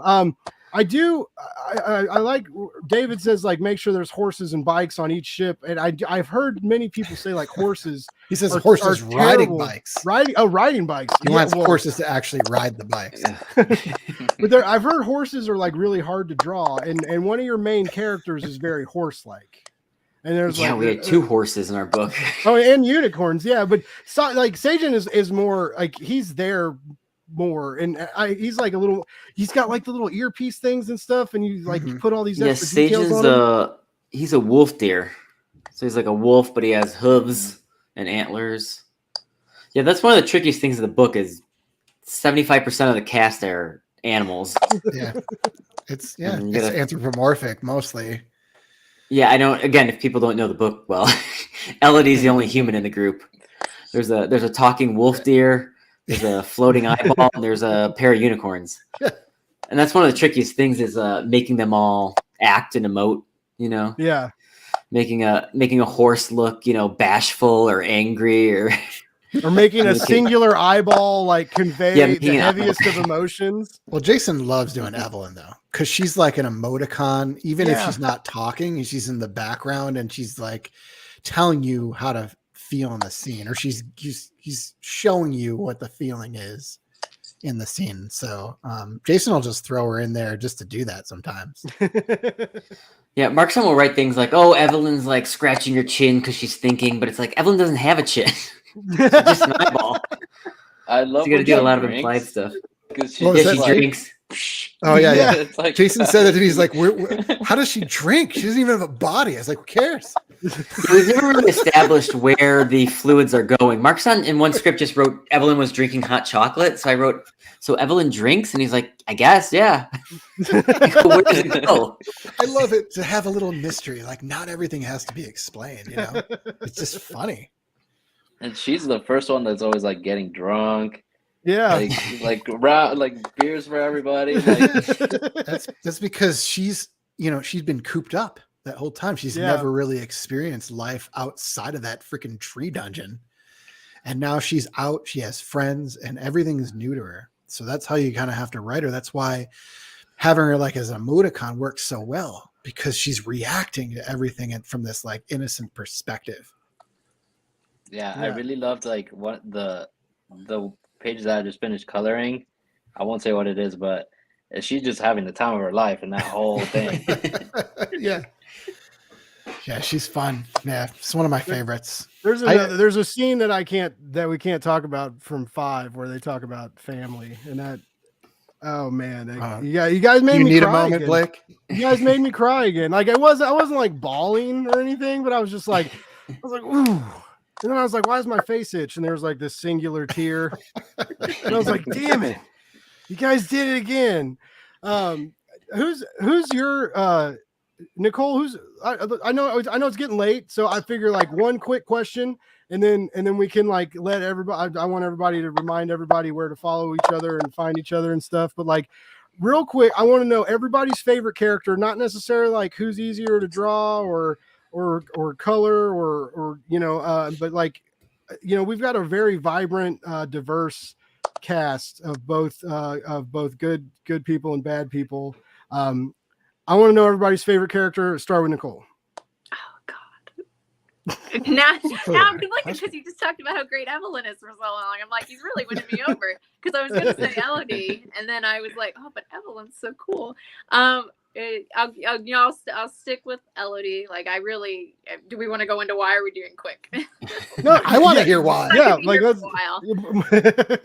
I've never heard this. I love how she's written, because I feel like, especially with media today, I think sometimes when they write strong female characters, they focus on the strong part and then just kind of like either dumb down all the characters around them or just make them strong and forget about their flaws or make them invulnerable. Like, she has just so many layers to her. Like, she has that vulnerability that she's deep inside, but she like, I don't know. I see her as a pretty awesome character with like flaws and all. Like, she's just such an interesting character, and it's been really great to see her journey over the course of the book. So I'd say she's my favorite.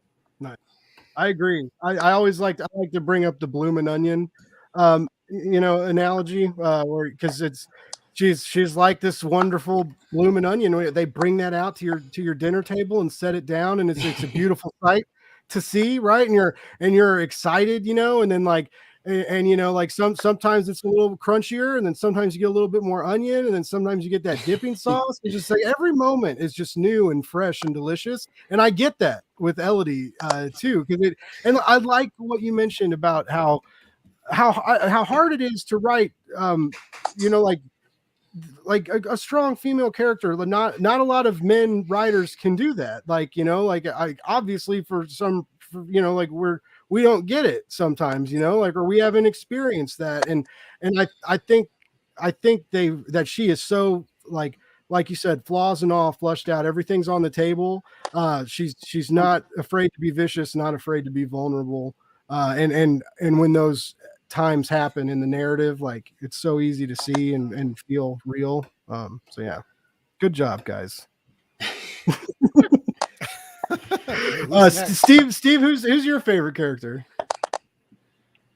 I want to say I like Sajin, but my favorite's probably Evelyn, just because I feel like I could be at a bar, like drinking shots with her, just like she's just cool. Like Yeah.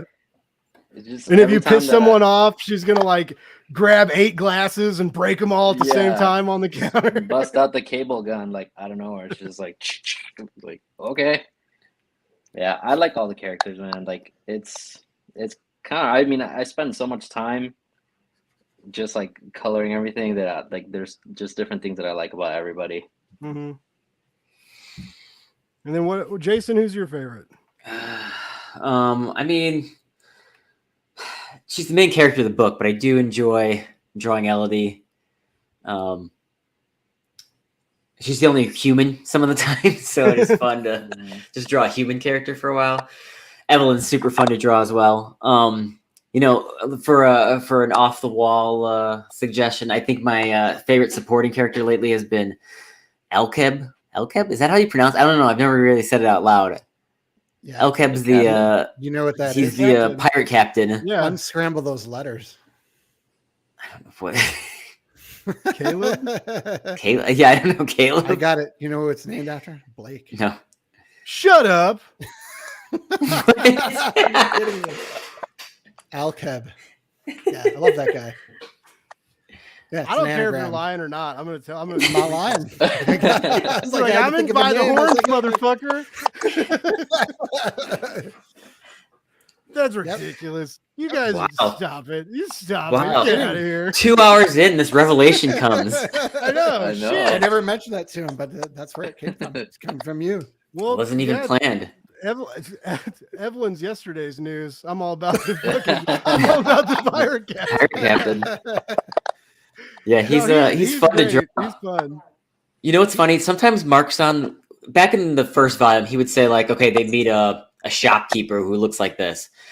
And sometimes I do a cool design. Sometimes, you know, you just got to come up with something really quick.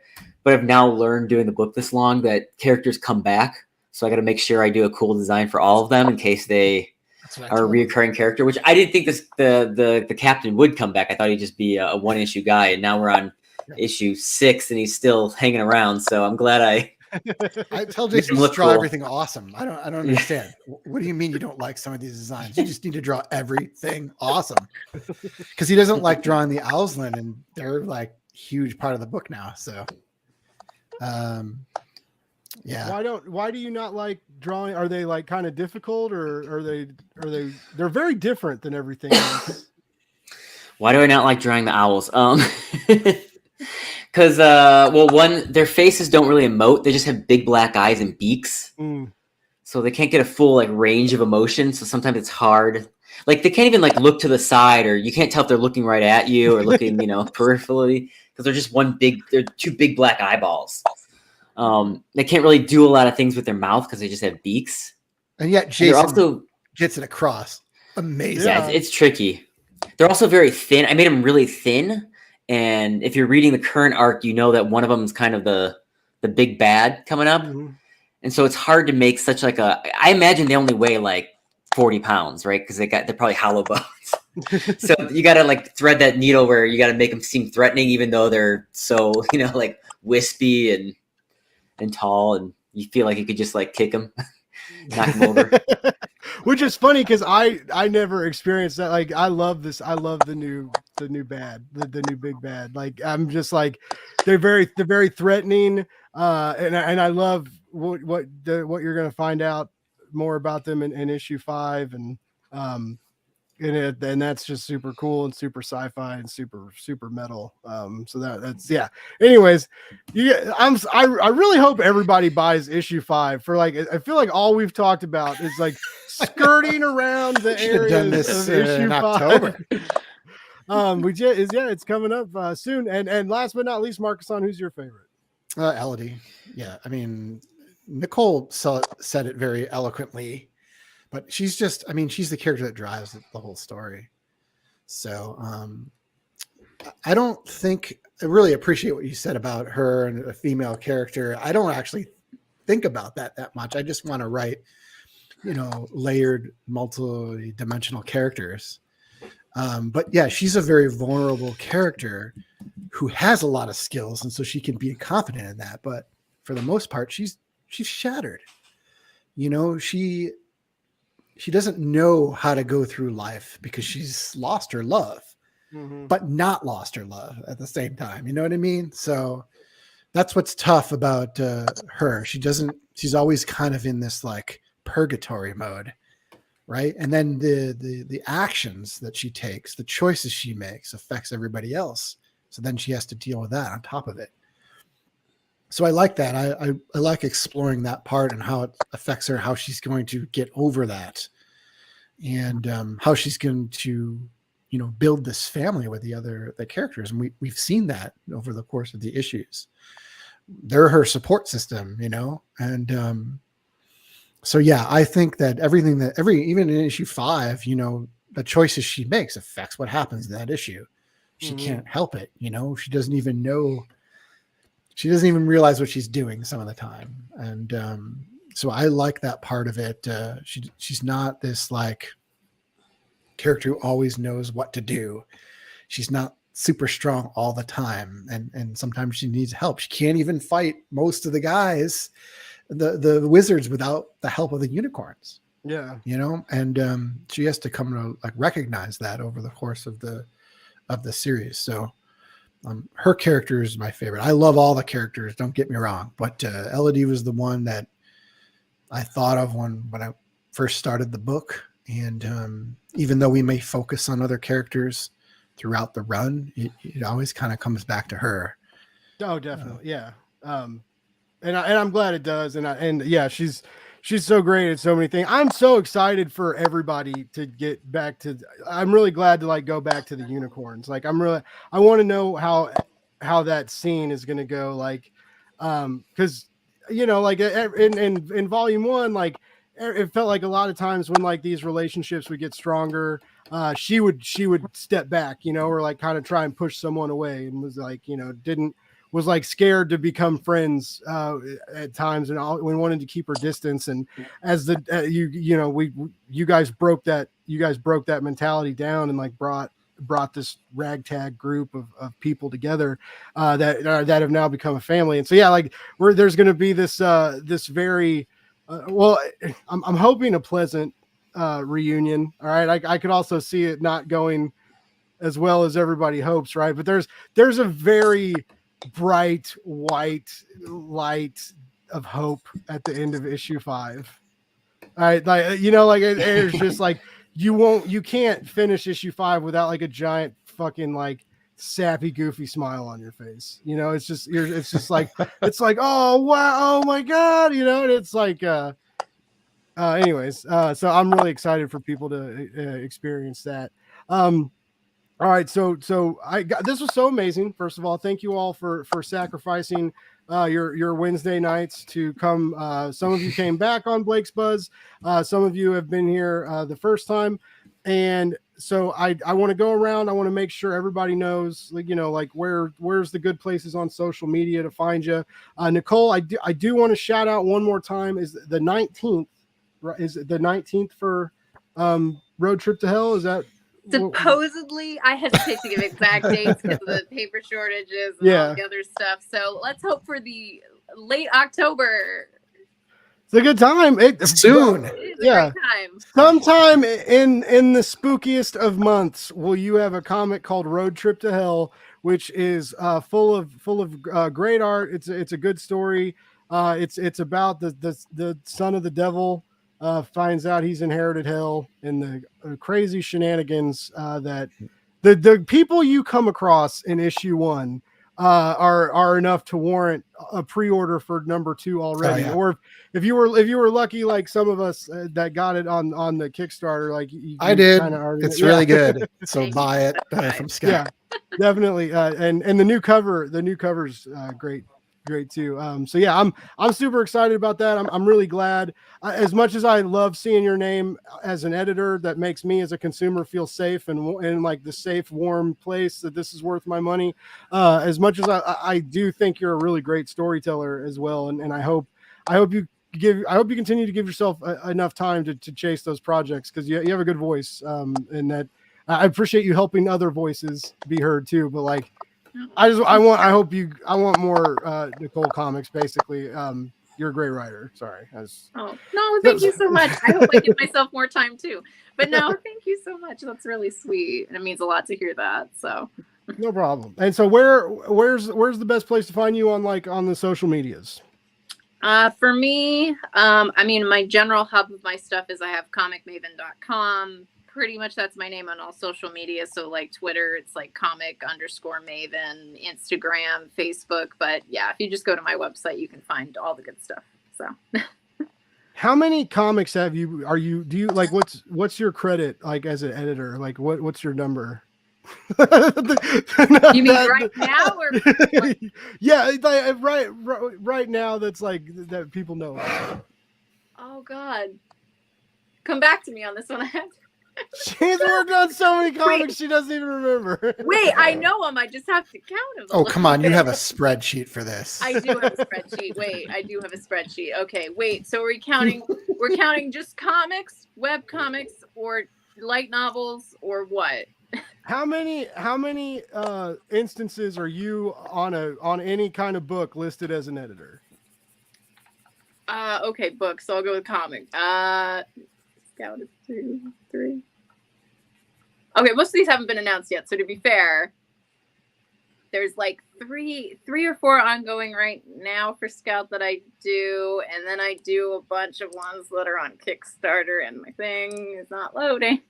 And I do Band of Bards too. I do Band of Bards books now too. Oh, that's no way, really? Those are good people. Yes, I like them. Yes, Reluctant Heroes recently announced. It's manga. I like that too. So that's just get everywhere. So a lot. Can I say a lot? Can I? Yeah, a lot works. Yes, thank you. I'm trying to launch a new podcast because I'm fed up with my own shit.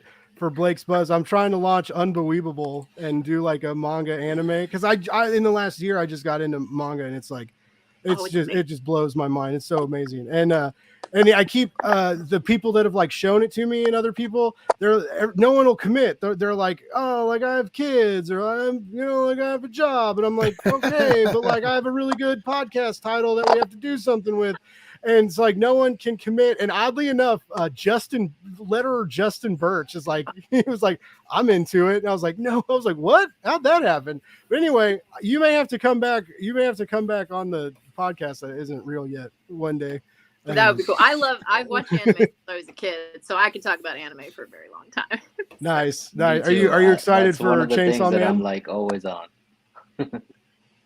Like you should do the podcast with Blake then, Steve. Yeah, yeah. Like I want to do a chainsaw, like a Chainsaw Man episode to like get people ready or for the anime, and because so many people are just like, I'm not really into it, and I'm like, I wasn't either. I used to say that. It's good to be wrong. Anyways, that was just like my introductions, my outros for everybody. Like I'm so my father. When I say I have a quick job, it's not quick.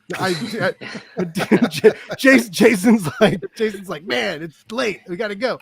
All right. Steve, where do we find you at and keep track of you online? On Instagram at Steve Canon, and on Twitter at Steven Canon, because somebody stole my name, and they only have one follower. That's the worst. Everybody go and report this random Steve. Who is this fake Steve? Get this guy off Twitter so Steve can get his handle back. This cannon fodder. Yep, that guy stole my name. That I still am shocked that like Blake's Buzz isn't taken anywhere. Like it worked out so great. Like if you Google Blake's Buzz, like it's just me everywhere. I'm like, oh, it's so cool. Yeah. You might have to change it to Alkev's Buzz now. I'll have to do a massive rebrand. I still can't believe that. I'm gonna just be laying in bed tonight, just like not able to sleep. Like, Oh man, I put a lot of that shit in there. Jason does Easter eggs too, and then we just wait for people to like figure it out. It's pretty funny. There's a lot of stuff like that. I'm There's still some I'm things so people bad haven't about seen. that stuff. Like when they talk about like the MCU Easter eggs and stuff, I'm like, nope, I did not see that. And when people like pause the screens and the fight scenes and like zoom in on something in the background and they're like, you can see Galactus's head. I'm like, what the fuck? Who does that though? Like who watches this movie and then they're like, wait, did you see that? Like, you should be doing something better with your life if you're that good and like. And you can pick out stuff in a lineup like that. Like, there's a better thing for you to do than watch Marvel movies all day and find these little trinkets. But I'm happy you do. So's the internet. They love that. Anyway, Jason, where do we keep track of you at? I am just Jason Muhr on Twitter and Instagram, and I post art from the book, sometimes some Disney theme park pictures, and occasionally some baby stuff. But mainly the art. I still can't believe the baby's first convention that like usually I'm single and no kids, right? So like I'm not the person who's like, oh, baby pictures, like it's just not me. And his kid is so fucking cute. Like I'm like when I see her I'm just like, oh my god, like. You know, I mean, look at him. He's a good-looking dude. He's not going to make ugly babies, obviously, but it just gets me. I'm like, man, she's adorable. But yeah, they had her like behind the table at the Yeah, I con, took that picture. She's adorable. She's She is. so I cute. mean, some babies. I mean, most babies are pretty cute, but I mean, I think she's up a level. Well, Guys had a it's thing fair that when was, like, you're going to have a Incredible baby. craftsmanship, Jason. Really good craftsmanship. That's your biggest fear when you're going to have a kid. You're like, are they going to be an uggo? Am I going to have to like meet people and they're going to have to say she's cute, but you know in the back of your mind you don't think she's cute? Yeah. Steve actually has a baby on the way. Oh, really? Yep.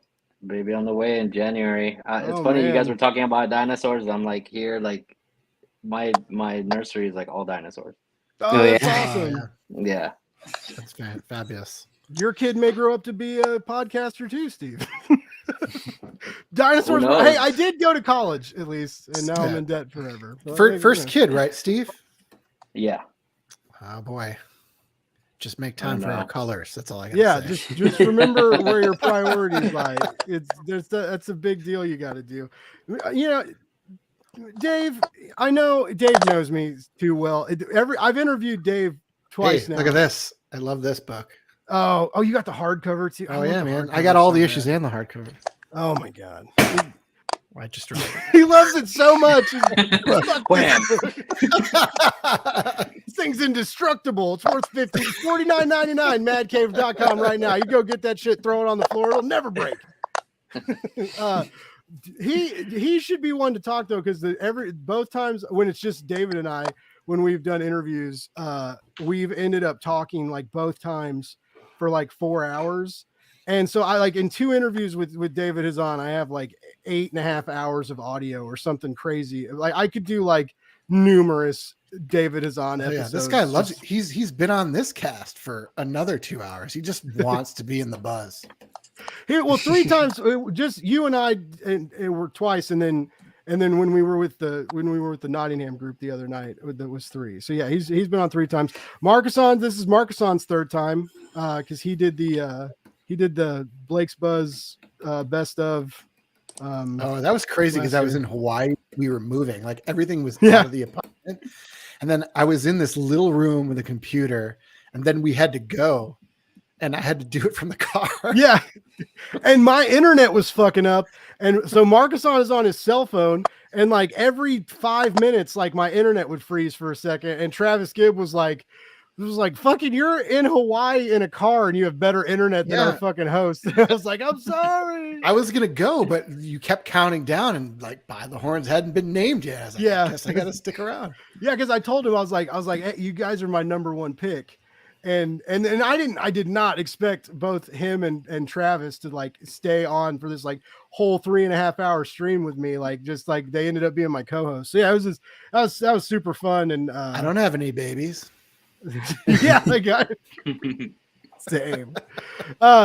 Speaking and to go along with that, speaking of not speaking of Markisan, where do we keep track of you at? He's got another podcast. He's got that record label in his back pocket. Don't forget about that, ladies and gentlemen. When you get off the stream tonight, before you go to bed, start a record label. You never know when you're gonna need it. But so like shout out the podcast, and where do we find you online? Okay. My website's markisan.com. I'm Darth San on Twitter and Darth Markisan on Instagram. You can also follow By the Horns. I don't think we mentioned that, but it's By the Horns Comic on all social media platforms. So Facebook, Twitter, Instagram. You can listen to the Metalheads podcast on your favorite podcast app, or just go to metalheadspodcast.com. There's lots of episodes there. I came on that show when they had already been going for years. So there's a lot of episodes there. And I've also done some print interview series with bands. They're also on the website, called 10 Horns, where I ask 10 questions to metal bands. Nice. And then Skull Fracture Records is skullfracturerecords.com. Well, very cool. Everybody, I want you to know how impressive you all are. Okay, I seriously, like, Nicole, you make everything better. I don't, whatever the magic is that you do. Jason and Markisan, I mean, I feel like as the years go by, you're going to turn into like an Ed Brubaker, Sean Phillips team that people talk about. I'm like, you guys just are very good together, and you work so well together. And Steve for coming in and dealing with the abuse and the stress and everything that you're having to deal with. But no, I mean, these guys are so lucky to have found you. Like, and yeah, seeing man. your Steve's our colors on guy. these Steve's pages. our guy. So Yeah. as long as he wants to work on the book, then he's got a home. Thank you very much. I appreciate you guys so much. I mean, you guys kind of came at the perfect time. It was like right when I was like trying to go full time, so it was like, yeah, we got an eye for super talent, grateful son. for you guys. Now I just need one of those horns, man. If you give me one of those horns, man. I'll think be they're drinking gone. every time. They sold. I have 2 horns. But, I was about to say, I was like, can't one of really you get has rid an of them. extra horn cup for Steve. I had like, 3. I gave one away. Now I have 2, but we may make more. It's I've thought about it, but like Jason said, sometimes when the first issue came out, we had a lot of like variants and stuff like that, and then we had the second series, and there's just people like to move on to the new thing. We're not the shiny new thing anymore, I guess. But maybe down the road we'll do horns again.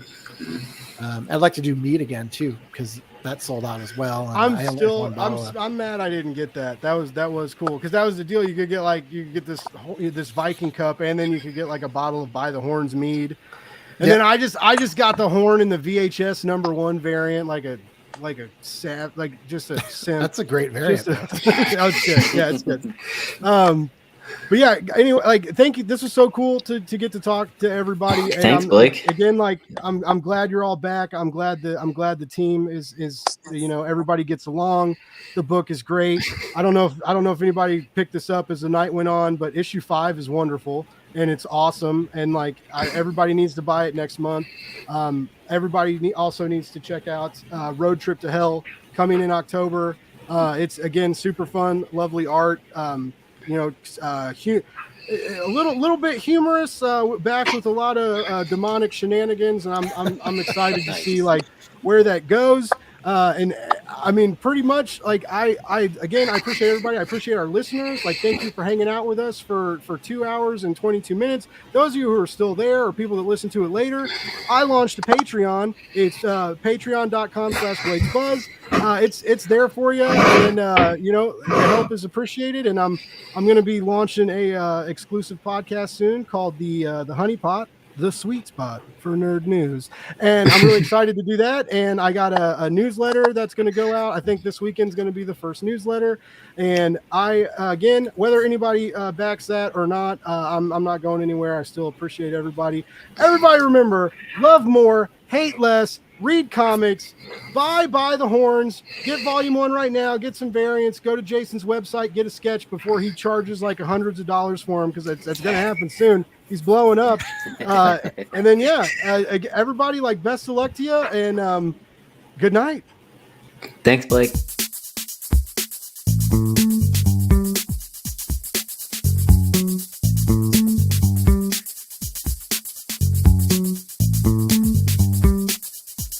It's Blake's Buzz Live.